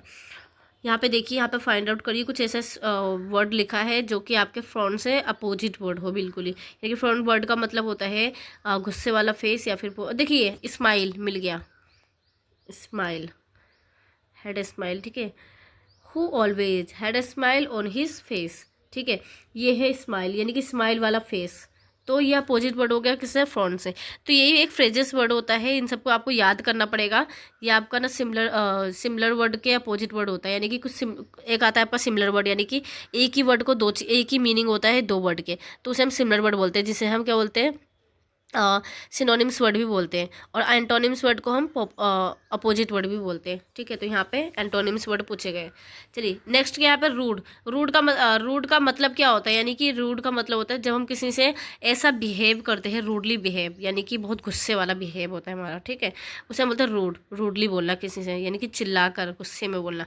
तो इसका अपोजिट वर्ड कहाँ मिलेगा, पैराग्राफ 3 में मिलेगा। आप खुद ही फाइंड आउट कर लेना या फिर मैं ही बता दूँ। चलिए मैं बता देती हूँ आंसर यहाँ पे, बाकी आप खुद ही फाइंड आउट कर लेना। ओके, तो देखिए रूड का अपोजिट वर्ड होगा पोलाइट। रूड का अपोजिट वर्ड होगा पोलाइट। आप इसे पैराग्राफ 3 में ढूंढ लीजिएगा। ठीक है, पोलाइट होगा। चलिए नेक्स्ट क्या है पे, बेस्ट। बेस्ट का मतलब होता है अच्छा। ठीक है, अच्छा, ठीक है, सबसे अच्छा। बेस्ट का अपोजिट वर्ड होगा जो कि हमें पैराग्राफ 4 में मिलेगा, आप ढूंढ लीजिएगा। उसका होगा वर्स्ट। ठीक है, अपोजिट वर्ड इसका वर्स्ट होगा। नेक्स्ट क्या है पे, स्ट्रॉन्ग। ठीक है, स्ट्रेंथ है। स्ट्रेंथ का जो अपोजिट वर्ड है वो आपको पैराग्राफ 5 में मिलेगा, जो कि इसका है, मैंने पहले ही फाइंड आउट कर लिया है, तो इसका है वीकनेस। आपको पता है स्ट्रेंथ क्या होता है, हमारी ताकत। स्ट्रेंथ मीन्स हमारी ताकत, और इसी का अपोजिट वर्ड क्या होगा, हमारी वीकनेस। ओके, तो ये हो गया अपोजिट वर्ड। बहुत ईजी है, बहुत ज़्यादा ईजी। नेक्स्ट क्या है यहाँ पे, एक और क्वेश्चन पेपर मैं आपको दिखाऊंगी जिससे कि आपको और डाउट क्लियर अच्छे से हो जाएगा। तो देखिए नेक्स्ट यहाँ पे क्वेश्चन क्या है, make sentence of the following words या फ्रेजेस फ्रॉम द टेक्स्ट, यानी कि टेक्स्ट से आपको करना है। Do not copy the sentence from the passage. यहाँ पे बोला गया है कि जो यहाँ पे फ्रेजेस गिवन है, वर्ड्स गिवन है, उससे हमें एक सेंटेंस को बनाना है। ठीक है, हर एक वर्ड को यूज करके हमें सेंटेंस क्रिएट करना है, बट हमें कॉपी नहीं करना। किसमें से कॉपी नहीं करना, हमें पैसेज में से कॉपी नहीं करना। ओके, यानी कि ये सारे क्वेश्चंस पैसेज वाले ही हैं, बट हमें पैसेज में से कॉपी नहीं करना, इस वर्ड को यूज करके हमें खुद से सेंटेंस बनाने हैं।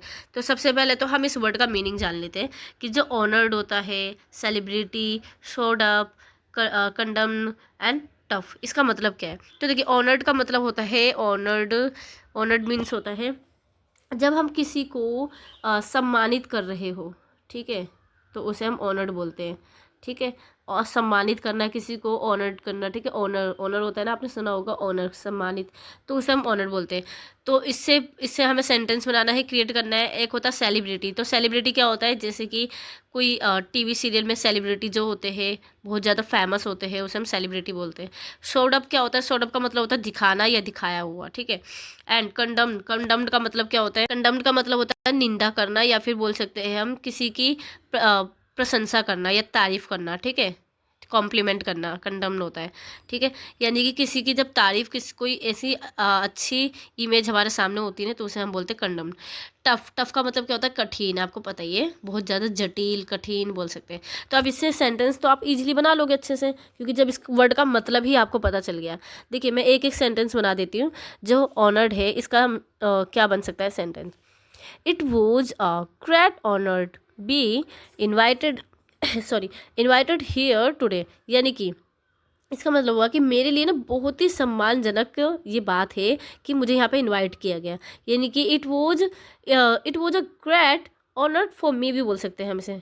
It was a great honour for me to be invited here today, मतलब मुझे यहाँ पे इनवाइट किया गया, ये मेरे लिए बहुत ही ज़्यादा सम्मान की बात है, सम्मानजनक, ठीक है, बात है। उसके बाद हम बना सकते हैं और सेंटेंस सेलिब्रिटी। सेलिब्रिटी के लिए बोल दो Salman Khan Salman Khan is a big celebrity, ठीक है, ये बोल सकते हैं इन बॉलीवुड या हॉलीवुड, ठीक है। नेक्स्ट हो गया शोड अप। शोड अप से बना सकते हो आप, शोड अप का मतलब क्या होता है, दिखाया। तो इससे बना लो आप दे शोड अप, यस, आप बोल सकते हो they showed up fantastic and wonderful dance, यानी कि उन्होंने एक बहुत ही अच्छा और बहुत ही सुंदर डांस हमें दिखाया, ठीक है। किसी ग्रुप ने आपको डांस दिखाया तो they showed up fantastic and wonderful dance, ये हो सकता है। चलिए कंडम्ड, कंडम्ड का मतलब क्या बताया था मैंने, प्रशंसा करना, या फिर वो था एप्रिसिएट करना, या फिर कॉम्प्लीमेंट करना, ठीक है, प्रशंसा करना। तो देखिए इसका हम बोल सकते हैं I really strongly condemn for your action, यानी कि मैं तुम्हारे डांस से सच में बहुत ज़्यादा ही प्रसन्न हो गया। ये आप क्या कर रहे हो, तारीफ कर रहे हो, कंडम कर रहे हो, ठीक है। ओके, टफ, टफ से भी सेंटेंस बना सकते हो आप, जैसे कि आप बोल सकते हो टफ से oh my God this is very tough for me, यानी कि ओ गॉड ये मेरे लिए बहुत ही ज़्यादा कठिन है। अगर कोई मैं आपको कोई क्वेश्चन दे दूं और आप बोलोगे कि वाह ओ माई गॉड मैम ये मेरे लिए बहुत ज़्यादा ही कठिन है, तो आप क्या बोलोगे, oh my God this is very tough for me, okay, tough for me. तो ये आपका हो गया। चलिए नेक्स्ट क्वेश्चन पे चलते हैं, जल्दी जल्दी आगे बढ़ते हैं ताकि वीडियोज़ हमारी ज़्यादा ही लंबी हो रही है। बट ये मत देखना कि वीडियो लंबी हो रही है तो आप स्किप कर दो, वीडियोज़ मोस्ट इंपॉर्टेंट होने वाला है आप लोगों के लिए। कंप्लीट वीडियो देखना है एग्जाम से पहले, अगर चाहते हो अच्छे मार्क्स आए, ठीक है। देखिए सेकंड क्वेश्चन को हम देखते हैं। सेकंड क्वेश्चन का जो पहला है वो है आपका, यहाँ पे लिखा है describe in about 250 words the social sites that you regularly used, okay, जिसे आप हमेशा यूज करते हो, सोशल साइट्स जो होते हैं, ठीक है। What are the advantage and disadvantage of social networking sites, यहाँ पे पूछा गया है। यहाँ पे आपको सोशल साइट्स के बारे में बताना है, साथ के साथ उसके एडवांटेज और डिसएडवांटेज बताने हैं। तो देखिए सोशल साइट्स होते क्या है, इसमें होते हैं, और सोशल साइट्स के एडवांटेज और डिसएडवांटेज भी बताने हैं। तो सोशल साइट्स जो होते हैं वो होता है Facebook, Instagram, WhatsApp, YouTube, Telegram, आप जो यूज कर रहे हो जिसमें मेरी वीडियो देख रहे हो ये भी, ठीक है, ये सब हमारा क्या है, सोशल साइट्स है। तो ये हमारे लिए फ़ायदेमंद भी है और नुकसानदायक भी है, तो यही यहाँ पे बताना है। तो देखिए एडवांटेज की बात करें तो बहुत सारे एडवांटेज होते हैं हमारे सोशल साइट्स के, आपको ही पता होगा।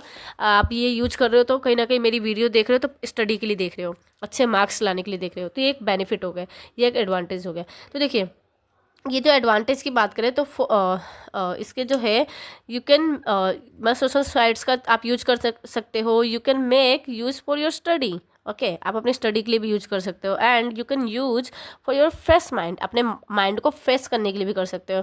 For use conversation with other peoples, आप किसी दूसरे पर्सन से बात करने के लिए भी कर सकते हो। And you can you can easily do conversation with distance person, यानी कि तुम बहुत ही आसानी से दूर वाले व्यक्ति से भी बातचीत कर सकते हो। किसके थ्रू? साइट्स के थ्रू, सोशल साइट्स, व्हाट्सएप हो गया, इंस्टाग्राम हो गया या फेसबुक हो गया, इन सब के थ्रू आप कोई बहुत ज़्यादा दूर आपसे दूर होंगे कोई पर्सन, उनसे भी बातचीत कर सकते हो ईजिली। ओके, ये भी हो गया। कितने बेनिफिट होते हैं।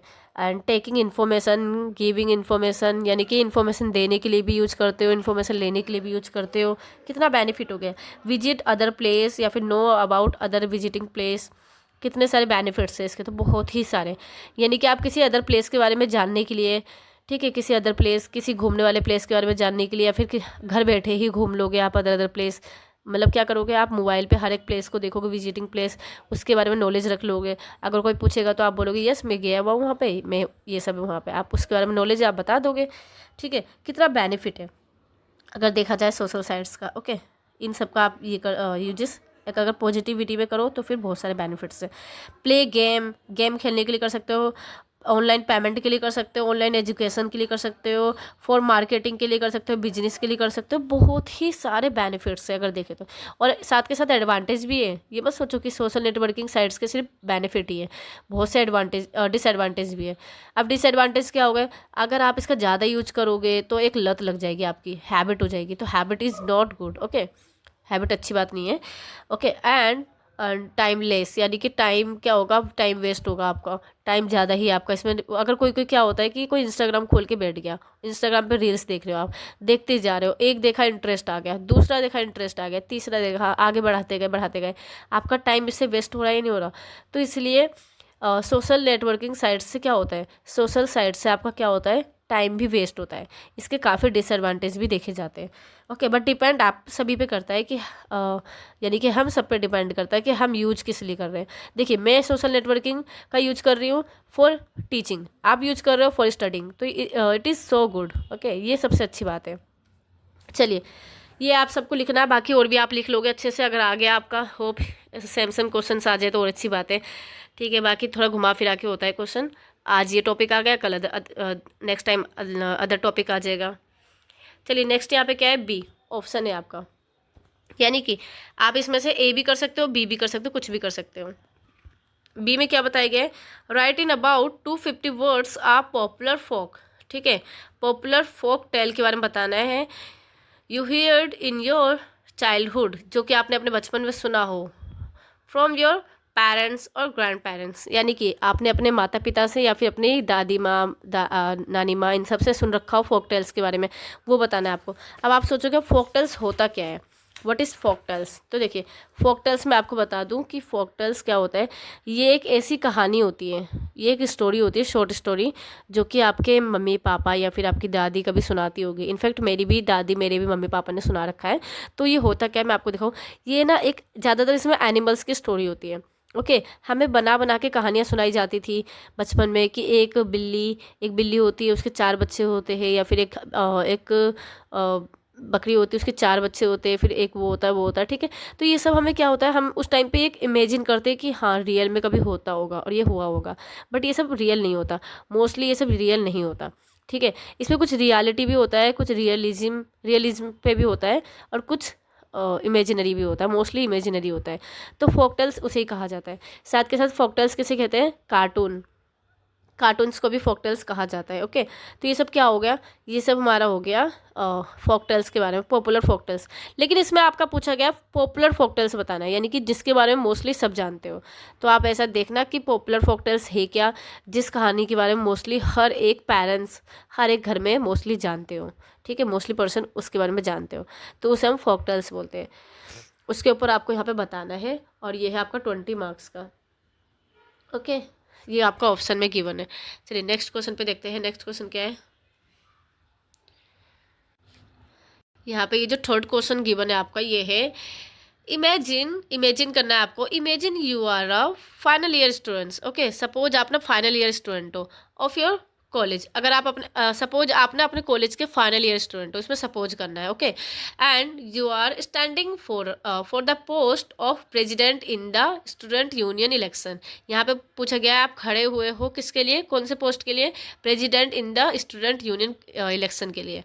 Give a speech in about 300 words, आपको एक स्पीच देना है। कितने वर्ड में? 300 वर्ड में आपको स्पीच देना है। Words projecting your leadership qualities and your desire for service. ठीक है, आपको क्या करना है, अपनी लीडरशिप क्वालिटीज़ को बताना है, डिजायर फॉर सर्विस यानी कि आपको अपना डिजायर बताना है इस सर्विस के बारे में, आप क्यों इस पोस्ट पे खड़े हुए हो। And your understanding of students problems, आपको एक अपनी समझ बतानी कि आपको क्या अंडरस्टैंडिंग है स्टूडेंट की प्रॉब्लम्स को समझने की, किस तरीके से समझ लोगे आप स्टूडेंट की प्रॉब्लम्स को। Why would you be better than other children, तुम अपने आप को बेटर क्यों मानते हो दूसरे स्टूडेंट से। तो ये बहुत ही अच्छा है, बहुत ही ईजी, आप लिख लोगे अच्छे से। इसमें आपको पता क्या करना है, इसमें आपको सपोज आपने एक स्टूडेंट हो फाइनल ईयर के और आप खड़े हुए हो और आपको बोला गया है कि एक स्टेज पे कि अपनी स्पीच दो, आपको बोलना है कि अपनी स्पीच दो कि आपको बताना है कि आप में एक लीडरशिप क्वालिटी है, आप एक प्रेसिडेंट इन स्टूडेंट यूनियन में इलेक्शन में खड़े हो सकते हो अच्छे से, और उसको अच्छे से मतलब फॉलो कर सकते हो, और आप ना इस पोस्ट को अच्छे से मतलब निभा सकते हो। तो यही आपको बताना है, और आपको अपनी लीडरशिप क्वालिटीज़ को भी बताना है, और आपको बताना है कि आपकी अंडरस्टैंडिंग कि आपको स्टूडेंट को लेके किस तरह स्टूडेंट की प्रॉब्लम्स को किस तरीके से समझ लोगे आप, और why would you better than other student, आप सबसे अच्छे क्यों हो दूसरे स्टूडेंट से, आपके अंदर ऐसी क्या खूबी है जो कि दूसरा स्टूडेंट नहीं कर सकता बट आप कर सकते हो। तो ये सब आप अपने तरफ से बना के आपको लिखना होगा।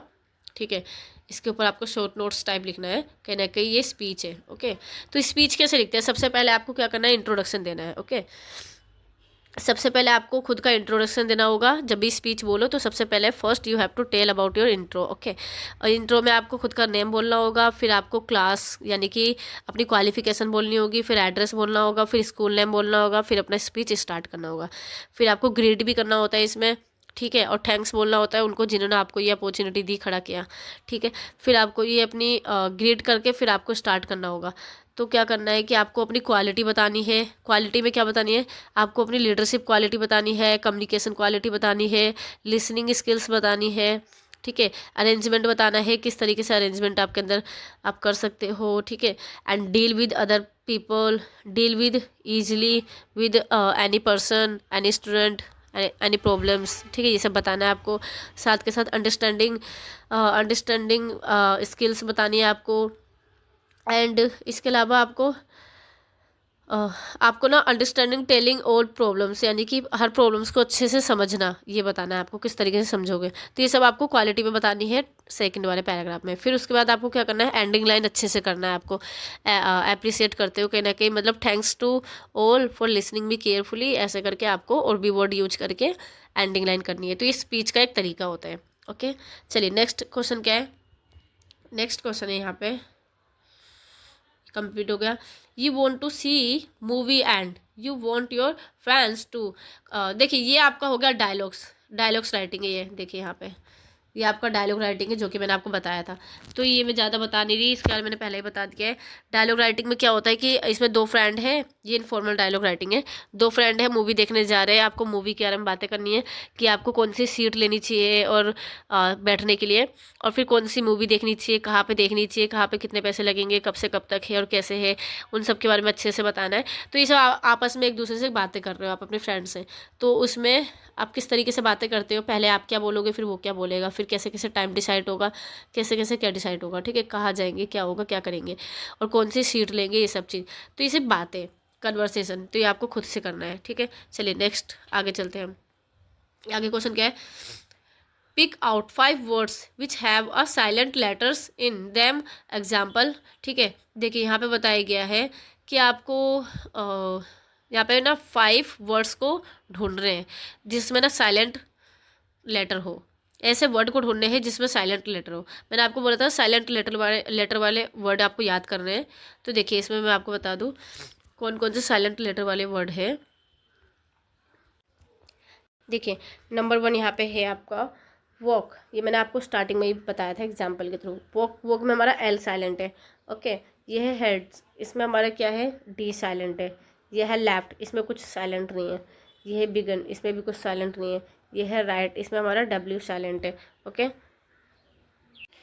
देखिए ये थोड़ा बंद हो गया था। देखिए वो मैंने आपको बताया कि वो का क्या है, एल साइलेंट है। ओके, ये साइलेंट वर्ड है हमारा, इसमें एल साइलेंट है। हेड्स, हेड्स में हमारा क्या है, डी साइलेंट है। ओके, एंड लेफ्ट हमारा कुछ साइलेंट नहीं है, बिगन में हमारा कुछ साइलेंट नहीं है, राइट में हमारा डब्ल्यू साइलेंट है, एंड अगली में हमारा कुछ साइलेंट नहीं है, उगली। और साइन, साइन में हमारा जी साइलेंट है। ओके, एंड साइकिक, साइकिक में हमारा पी साइलेंट है। यहाँ देखिए, यहाँ पर पी साइलेंट है। ओके, इसमें।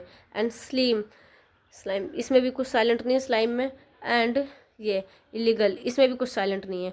इन सब में साइलेंट नहीं है, बाकी जिसमें साइलेंट वर्ड था मैंने आपको बता दिया। तो टोटल कितने हुए, 1 2 3 4 5। देखिए यहाँ पे काउंट करके मैं आपको दिखाऊँ, 1 2 3 4 5, और यहाँ पे 5 वर्ड ही मांगे गए, देख रहे हो, 5 वर्ड। तो ये आपका हो गया साइलेंट वर्ड, आपको ऐसे फाइंड आउट करना होगा। नेक्स्ट क्वेश्चन यहाँ पे है क्वेश्चन नंबर इसी का सी है आपका, क्वेश्चन नंबर 4 का ही सी है।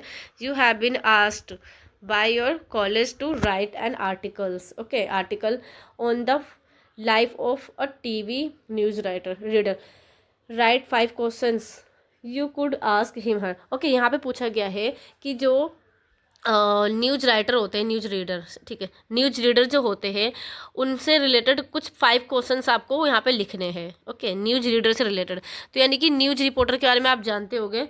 अगर आपको बोला जाए कि 5 क्वेश्चंस आपको ऐसे बनाने हैं जो कि न्यूज रिपोर्टर से रिलेटेड हो, यानी कि न्यूज़ से रिलेटेड हो, तो आप कैसे कैसे क्वेश्चंस बनाओगे। न्यूज़ से रिलेटेड बनाना है, ईजिली है, बना लेना आप खुद ही। एंड यहाँ पे मैंने आपको समझा दिया है कि इसमें पूछा गया है कि जो न्यूज़ से रिलेटेड क्वेश्चंस होते हैं, आप क्या क्या क्वेश्चन पूछ सकते हो। न्यूज़ के बेनिफिट पूछ सकते हो, एडवांटेज डिसएडवांटेज पूछ सकते हो, चैनल का नाम पूछ सकते हो, यानी कि, और साथ के साथ सबसे फेमस, और ये पूछ सकते हो कि न्यूज़ के टाइम पे हमें, न्यूज़ में अगर हमें कुछ इन्फॉर्मेशन को प्रिंट करवाना हो तो किन किन बातों को ध्यान में रखना होता है। तो ये सब आप इन्हें यहाँ पे पूछ सकते हो क्वेश्चन। नेक्स्ट यहाँ पे फिल इन द ब्लैंक्स।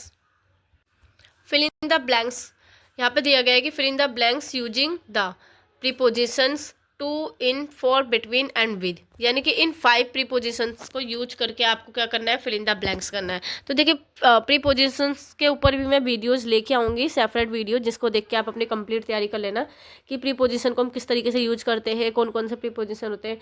मैंने आपको बता भी दिया शुरू में ही कि हम कौन कौन से प्रीपोजिशन को मोस्टली यूज करते हैं। मैंने आपको बताया था कि मोस्टली हम यूज करते हैं टू को, एट को, ऑन को, ऑन टू को, इन को, इन टू को, एट को, ठीक है, ये सब मैंने आपको बताया था। ठीक है, तो ये सब तो मैंने आपको बताया। बाकी यहाँ पे क्या आ रहा है, टू आ रहा है, इन आ रहा है, फोर आ रहा है। फोर मैंने आपको बताया नहीं था। जो बिटवीन है एंड विद है, ये मैंने आपको बताया नहीं, ये भी एक प्रीपोजिशन है। तो देखिए, यहाँ पे मैं आपको फिल इन द ब्लैंक्स को फिल करवा देती हूँ, और बाकी इसके ऊपर मैं सेपरेट वीडियोस लेके आऊँगी, तो आप और अच्छे से समझ जाओगे। तो देखिए, ये जो हमारा फर्स्ट वाले में आएगा, फर्स्ट में क्या आएगा, ये क्या है फर्स्ट का, the teacher was angry the whole class. The teacher was angry the whole class, इसमें आएगा कि जो टीचर है वो पूरी क्लास से क्या है, दुखी, गुस्से में है, पूरी क्लास है, तो फिर, या फिर पूरी क्लास पे गुस्से में, के साथ गुस्से में है, ऐसा भी हो सकता है। ठीक है, तो इसमें विद का मोस्टली यूज होगा। ठीक है, एंग्री के साथ ना विद का यूज होता है, तो इस फर्स्ट में तो आपका विद आ जाएगा। ओके, फर्स्ट आपका यहाँ पे विद आ जाएगा। ओके, आप समझ जाना। सेकंड क्या है, सेकंड यहाँ पे है his request fee concession, fee concession was turn down by the principal. तो यहाँ पे फी कंसेशन करवाने के लिए जो हिज रिक्वेस्ट यहाँ पे आएगा आपका 4। हाँ, यहाँ पे जो रिक्वेस्ट किया जा रहा है वो ना फी कंसेशन के लिए रिक्वेस्ट किया जा रहा है। तो किसके लिए को हम क्या कहते हैं, 4, तो यहाँ पे 4 का यूज होगा। ओके, चलिए नेक्स्ट क्या है यहाँ पे, she is proud her beauty. She is proud her beauty. अब इसमें आएगा, हर से पहले आपका आएगा, हर से इन आएगा, इन हर ब्यूटी। ठीक है, यानी कि इसके ब्यूटी पे इन्हें प्राउड है। Okay, in her beauty, she is proud in her beauty. Okay, next क्या है, नेक्स्ट है आपका, she had no faith days then his promised. इसका होगा आपका 2 का यूज होगा। ओके, यहाँ पे आपका 2 आएगा। चलिए नेक्स्ट आपका लास्ट है, इसमें बिटवीन आएगा, we have found a solution between this problem. यहाँ पे बिटवीन आपका आएगा। Okay, done. अब हम चलते हैं नेक्स्ट क्वेश्चन पे। नेक्स्ट हमारा लास्ट क्वेश्चन पे आने वाले हम। यहाँ पे है नेक्स्ट हमारा B, fill in the blanks using appropriate forms of the word given in the brackets. ठीक है। यहाँ पे एप्रोप्रिएट वर्ड आपको यूज करना है, यानी कि वर्ब की first form, second form, third form होता है ना। तो देखिए जब भी आपका वर्ब्स वाला फॉर्म आए ना, तो मैं आपको एक चीज़ बता दूँ, जो एग्जामिनर होता है ना ज़्यादातर सेकंड फॉर्म यूज करने वाला ही देता है, और इसमें भी मैंने सारा क्वेश्चन देख लिया है, सिर्फ सेकंड फॉर्म यूज हो रहा है। तो ठीक है, आप एक बार क्वेश्चन को पढ़ लेना, यहाँ पे सब में सेकंड फॉर्म ही यूज होगा, सब में सेकंड फॉर्म आएगा, बस बहुत ईजी है। देखिए ये जो आपका है, यहाँ पे क्या लिखा है, बार्क, ठीक है, तो बार्क का बार्क आएगा। यहाँ पे क्या लिखा है, स्लाइस, तो स्लाइस का स्लाइस्ड आएगा। ओके, लैंड, लैंड का लैंडेड आएगा। साथ के साथ बियर, बियर का बियर्ड आएगा। तो आपने इसका ज़्यादातर मोस्टली सेकंड फॉर्म ही यूज होता है मोस्टली, बाकी आप ये मत सोचना है कि हर एक चीज़ में सेकंड फॉर्म आएगा, बट जो एग्जामिनर होता है वो ज़्यादातर सेकंड फॉर्म वाला ही देता है, ठीक है, पास्ट में ही देता है। तो यहाँ पे क्या है, द डॉग सिंस मॉर्निंग, यहाँ पे डेज है ना, the dog days since morning, यानी कि the dog barked since morning. Okay, यहाँ पे बार्किंग भी हो सकता है, the dog barking since morning, वैसे बार्क्ड होगा, ठीक है। चलिए नेक्स्ट क्या है, it heavily yesterday, it days heavily yesterday, इसका होगा जो रेन है वो रैंड हो जाएगा, ठीक है, सेकंड फॉर्म आ जाएगा। ऐसे करके आपका सेकंड फॉर्म सब में आएगा, ये कंप्लीट हो गया। नेक्स्ट हम नेक्स्ट पे चलते हैं। सी मार क्या है, change the following sentence into passive voice. यहाँ पे क्या बोला गया है कि दिए गए सेंटेंस को पैसिव वॉइस में चेंज करना है। मैंने आपको बताया था, नहीं इंपॉर्टेंट क्वेश्चन है, एक्टिव से पैसिव वॉइस में आता है, जैसे मैंने आपको बताया था वैसे आपको यहाँ पे करना है। आई होप आप कर लोगे सभी को। देखिए यहाँ पे मैं बता भी देती हूँ आपको थोड़ा किस तरीके से चेंज होगा। यहाँ देखिए सबसे पहला क्वेश्चन क्या है, मैं एक्टिव से पैसिव वाला करवा देती हूँ आपको, डोंट वरी। सबसे पहला क्या है, one should respect one's parents, one should respect one's parents. तो मैंने क्या बताया था, एक्टिव से पैसिव वॉइस में चेंज करने के लिए सबसे पहले हमें क्या करना पड़ेगा, सबसे पहले तो हमें ऑब्जेक्ट को सब्जेक्ट बनाना पड़ेगा, यानी कि वंस पेरेंट्स हमारा ऑब्जेक्ट है, इसको हमें सब्जेक्ट बनाना है, ये हमारा सब्जेक्ट बन जाएगा। और जो सब्जेक्ट है वन, ये हमारा ऑब्जेक्ट बन जाएगा। ओके, और फिर क्या है, वर्ब जो है हमारा, वर्ब का थर्ड फॉर्म आ जाएगा। तो रिस्पेक्ट यहाँ पे वर्ब है, तो इसका थर्ड फॉर्म आ जाएगा। ओके, तो फिर क्या बनेगा, सेंटेंस, सेंटेंस हमारा बनेगा, यहाँ पे सेंटेंस हमारा बनेगा वंस पेरेंट्स, देखिए यहाँ बनेगा one's parents should be respected by one, ठीक है। अब देखिए यहाँ पे शुड भी क्यों आया है, क्योंकि मैंने आपको ये नहीं बताया था, जब जो मोडाल्स होता है ना उसके साथ बी आ जाता है। अगर शुड, वुड, मस्ट ये सब यूज हुआ हो तो उसके साथ हमारा बी आ जाता है। ओके, तो यहाँ पे क्या है, one's parents should be respected by one. Okay, ये हमारा हो गया फर्स्ट कंप्लीट। सेकंड क्या होता है, सेकंड क्वेश्चन क्या है यहाँ पे, who build his house, sorry this house. Okay, who build this house, तो ये हो गया दिस हाउस पहले आ जाएगा। This house was built by whom, यहाँ पे पूछा गया है, ठीक है, this house was built by whom. चलिए नेक्स्ट यहाँ पे क्या है, नेक्स्ट है they are repairing the bridges, ठीक है, they are repairing the bridges. तो यहाँ पे इसका अपोजिट हो जाएगा ब्राइड्स, द ब्राइड्स। देखिए यहाँ पे ना ये आपका जो ऑब्जेक्ट है वो पहले आ जाएगा, सब्जेक्ट बन जाएगा, और सब्जेक्ट आपका ऑब्जेक्ट बन जाएगा। तो द ब्राइड्स और इसका आपका देखिए इसका हो जाएगा आपका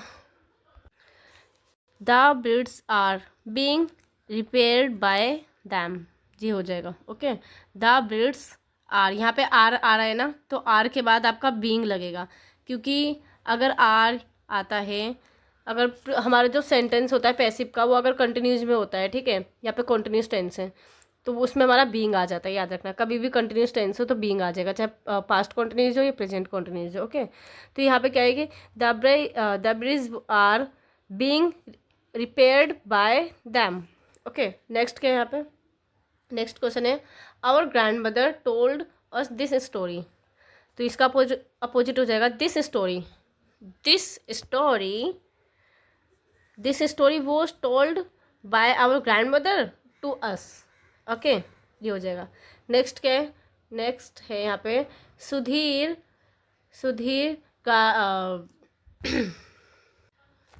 Sudhir garlanded the chief guest, यहाँ पे अपोजिट हो जाएगा the chief guest was garlanded by Sudhir. Okay, ये हमारा कंप्लीट हो गया। ये हमारा क्या हो गया, पैसिव वॉइस कंप्लीट। अब हम आगे चलते हैं। देखिए नेक्स्ट देखते हैं, last question yes last question है ये, ठीक है। अब हम लास्ट क्वेश्चन देखेंगे बी। इसमें क्या बोला गया है लास्ट क्वेश्चन में, देखिए ये वाले क्वेश्चन में आपका पूछा गया है कि जो फ्रेजर वर्ब है उसको आपको चेंज करना है, ठीक है। यहाँ पे वर्ब को आपको चेंज करना है, यानी कि यहाँ पे ना सिनोनिम्स वर्ड है, कहीं ना कहीं सिनोनिम्स वर्ड को याद रखना है आपको। यानी कि ये देखो अंडरलाइन पे जो वर्ड गिवन है, इन सब वर्ड को चेंज करके आपको क्या करना है, इसकी जगह दूसरे वर्ड लाना है जो कि उसका मतलब भी सेम निकले। तो देखिए यहाँ पे क्या है, रिमेंबर का मतलब क्या होता है, यहाँ पे आप फाइंड आउट करना है। इसमें मैं आपको बता देती हूँ, बाकी आप खुद से फाइंड आउट कर लेना, बिकॉज वीडियोज़ लंबी हो रही है हमारी। देखिए रिमेंबर का मतलब लुक बैक भी होता है, यानी कि दोबारा से देखना, रिमेंबर करना। ओके, तो लुक बैक हो गया हमारा रिमेंबर का।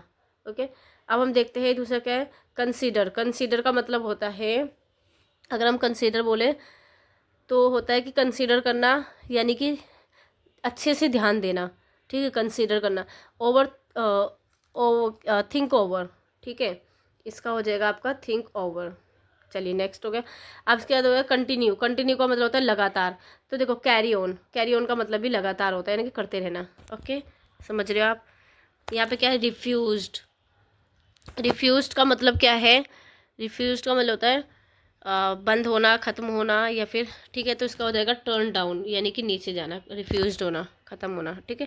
तो देखिए यहाँ पे देखिए रिफ्यूज्ड का सेकंड फॉर्म है रिफ्यूज्ड, तो यहाँ पे टर्न का भी सेकंड फॉर्म ही आएगा, टर्न डाउन नहीं होगा, टर्नड डाउन होगा। ओके, टर्न डाउन होगा। यहाँ पे वर्ब की फॉर्म भी आपको साथ के साथ चेंज करनी है। यहाँ पे देखो डिस्कवर्ड यानी कि आपको क्या होता है, डिस्कवर्ड करना, यानी कि अच्छे से ढूंढना, जांच पड़ताल करना, डिस्कवर्ड करना। तो ढूंढना को क्या बोलते हैं, फाइंड करना। यहाँ पे लिखा है ये रहा फाइंड आउट, तो यहाँ पे फाइंड आउट नहीं आएगा, फाउंड आउट होगा, फाउंड आउट, ठीक है। फाउंड आउट होगा बिकॉज यहाँ पे डिस्कवर्ड है, ना कि डिस्कवर। ओके, चलिए आप इतना समझ गए होगे। हमारी अभी कंप्लीट हुई। अब हम एक और क्वेश्चन पेपर को देख लेते हैं। उसमें मैं एक्सप्लेन नहीं कर सकती, मैं सिर्फ आपको क्वेश्चन पेपर्स दिखा देती हूँ, जैसे कि आप क्वेश्चंस वगैरह देखना कि क्वेश्चंस हमारे सारे सेम ही होते हैं, टफ नहीं होते। ओके, चलिए अब हम आगे चलते हैं। देखिए ये जो हमारा बेगला 135 का जो क्वेश्चन पेपर है, ये है आपका जून 2023 का, यानी कि जून 2023 का। इसमें मैं आपको सारा नहीं बताऊंगी, डोंट वरी, बिकॉज वीडियो बहुत ज़्यादा लंबी हो जाएगी। एक मैंने क्वेश्चन पेपर आपको समझा दिया, यहाँ पे मैं आपको दिखा रही हूँ कि देखिए फर्स्ट क्वेश्चन जो होता है पैराग्राफ वाला ही आता है। तो पहला पैराग्राफ वाला क्वेश्चन देखा, और जो एक क्वेश्चन है आंसर द फॉलोइंग क्वेश्चन, ये आपका पैराग्राफ में से गिवन है, ठीक है। तो बिल्कुल सेम पहले की तरह ही है, हमारा पेपर पैटर्न हमारा बिल्कुल सेम होता है। तो आप तैयारी अच्छे से करके जाइए पेपर पैटर्न को देख के। Give the synonyms of the following words, यहाँ पे आपको सिनोनिम्स वर्ड बताना है। देखो आपका उसमें क्या था, अपोजिट वर्ड, पहले वाले में मैंने आपको दिखाया था उसमें अपोजिट वर्ड था, इसमें क्या है सिनोनिम्स वर्ड, यानी कि सिमिलर वर्ड्स आपको बताने हैं। ओके, यहाँ पे सिमिलर वर्ड्स आपको बताने हैं, इसके सिमिलर वर्ड्स आपको उसमें से ही ढूंढ रहे हैं, किस में से, पैराग्राफ में से। यहाँ देखिए नेक्स्ट क्वेश्चन क्या है, right a brief paragraph on democracy, ठीक है। आपको डेमोक्रेसी पे आपको ब्रीफ पैराग्राफ लिखना है। मैंने आपको बताया था पैराग्राफ भी आ सकता है आपको, तो डेमोक्रेसी के ऊपर ये सारे आप देखिए क्वेश्चंस बिल्कुल वैसे ही है। Right short notes on any two of the following in about 300 to 350 okay words में लिखना है आपको। ऑनलाइन एजुकेशन पे आपको लिखना है, life during the pandemic time पे, पैंडमिक के टाइम पे आपका जो लाइफ था कैसा था, ठीक है। Important of examination, helping the eldering, ये क्या लिखा है, एल्डरी, ठीक है। ओके, ये आपका helping the elderly, and you may say I am dreamer but I am not the only one. ये आपको बताना है कि आपको बोलना है कि बताना है कि सपोज आप ना एक वो हो, ठीक है, ड्रीमर हो, यानी कि सपने देखते हो आप, बट एक आप ही नहीं हो जो देखते हो। But how do you think the dream of a better world may be realised, यानी कि आपको ये बताना है कि जो सपना देखना भी एक अच्छी बात है, ये नहीं हमारी लाइफ के लिए, एक लाइफ को अच्छा बनाता है या नहीं बनाता, इसके बारे में आपको बताना है। तो ये शॉर्ट नोट्स आपके लिखने हैं इस पर, ठीक है।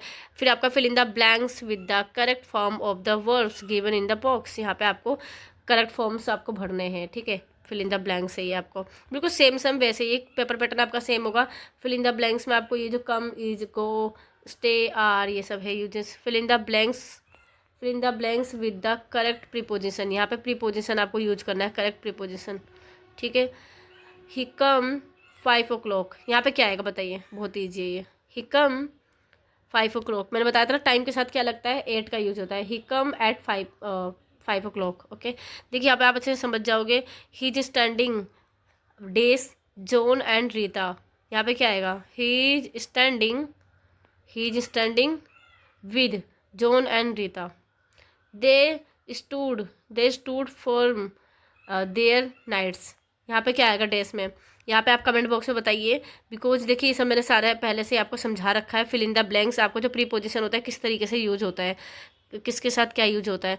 अगर आपको और अच्छे से मतलब डीपली आपको समझना है प्रीपोजिशन, तो आप हमें कमेंट कर सकते हो, जिससे कि मैं इसके ऊपर आपका सेपरेट वीडियो लेके आऊँगी। प्रीपोजिशन को लेके कोई डाउट नहीं रहेगा। अगर आप हमारा सेम उसी टॉपिक की वीडियो देखोगे तो उसको लेके कोई डाउट आपका क्रिएट नहीं होने वाला। नेक्स्ट क्या है, यहाँ पे fill in the blanks with the correct articles, यहाँ पे करेक्ट आर्टिकल्स आपको यूज करना है, यानी कि ANO यू यूज करना है, ठीक है। AN एंड द, ठीक है, A एंड द। अब देखो, she was determined to join this university, तो बताओ यूनिवर्सिटी क्या है, कॉलेज है, तो यूनिवर्सिटी के साथ आपका A आएगा, O आएगा या फिर द आएगा, क्या आएगा बताइए, क्या यहाँ पे आएगा, यूनिवर्सिटी। द यूनिवर्सिटी होता है या एन यूनिवर्सिटी होता है, क्या होगा यहाँ पे द आएगा आई थिंक, ठीक है, the university. Okay, she was determined to join the university, या फिर आपका अगर द आएगा, अगर द नहीं आया आपका तो एन का यूज होगा, बिकॉज यहाँ पे वोवेल से फर्स्ट लेटर। ओके, चलिए नेक्स्ट यहाँ पे क्या है, Armstrong was first man to walk on moon. Armstrong क्या है, एक पहला ऐसा व्यक्ति जिसने चांद पे पहला कदम डाला था, ठीक है। तो Armstrong was the first man to walk on moon, यानी कि आर्मस्ट्रॉन्ग एक पहला ऐसा व्यक्ति जिसने चांद पे पहला कदम डाला। तो एक को हम क्या बोलेंगे, एन भी बोलते हैं और आ भी बोलते हैं, बट यहाँ पे ए आएगा या एन आएगा, क्या आएगा, यहाँ पे आएगा एन, ए आएगा, सॉरी, बिकॉज फर्स्ट का पहला लेटर क्या है, एफ है, और एफ हमारा कॉन्सोनेंट है, कॉन्सोनेंट के साथ हमारा ए आता है। ओके, चलिए ऐसे ऐसे आप सारे ही कर लोगे, बहुत ही ईजी है, बहुत ज़्यादा। द नेचर, देखिए यहाँ पे द नेचर एवर्स, यहाँ पे क्या है, यहाँ पे देखिए आपको ना सिर्फ इसका फर्स्ट लेटर ही देखना होगा, कुछ नहीं देखना, पूरा सेंटेंस नहीं पढ़ना, बस फर्स्ट लेटर देखना है। यहाँ पे क्या आ जाएगा, यहाँ पे फर्स्ट लेटर वी देखते ही आपका कॉन्सोनेंट है ये, ठीक है। कॉन्सोनेंट के साथ क्या आता है, ए आता है, कॉन्सोनेंट के साथ ए आता है। यहाँ पे क्या है, यूरोपियन, द यूरोपियन होगा ये, European. Her father was an European, an आएगा यहाँ पे, ठीक है, an European. We are flying over Pacific ocean, यहाँ पे आएगा आपका we are flying over the Pacific, यहाँ पे दा भी हो सकता है, ठीक है, या एन भी होगा, ठीक है। चलिए ये हो गया हमारा। अब नेक्स्ट चलते हैं, यहाँ पे देखिए, यहाँ पे fill in the blanks with suitable adverbs, यहाँ पे एडवर्ब्स आपका आएगा। एडवर्ब्स मैंने आपको बताया नहीं था, बिकॉज इसके कम ही क्वेश्चंस आते हैं। वर्ब्स और एडवर्ब्स अलग अलग होते हैं, ठीक है, वर्ब्स अलग होता है और एडवर्ब्स अलग होते हैं। सारे इंपॉर्टेंट सब पेपर पैटर्न आपका सेम है, सारा ग्रामर ही है आपका, ये भी कंप्लीट हो गया। अगर आपको ये दोनों क्वेश्चन पेपर आपको चाहिए तो हमारे टेलीग्राम चैनल को ज्वाइन कर लीजिए। सारा इंपॉर्टेंट क्वेश्चंस के PDF चाहिए तो आप हमारे टेलीग्राम चैनल को ज्वाइन कर सकते हो। अगर किसी भी कोर्स से रिलेटेड आपको PDF एंड नोट्स चाहिए तो हमारे टेलीग्राम चैनल को जरूर ज्वाइन करें। वहाँ पर ज्वाइन करके आप हर एक नोट्स को प्रोवाइड कर सकते हो, हर एक नोट्स को आपको प्रोवाइड किया जाएगा, आप उसे पा सकते हो। Okay, and thank you so much, thanks for watching this video.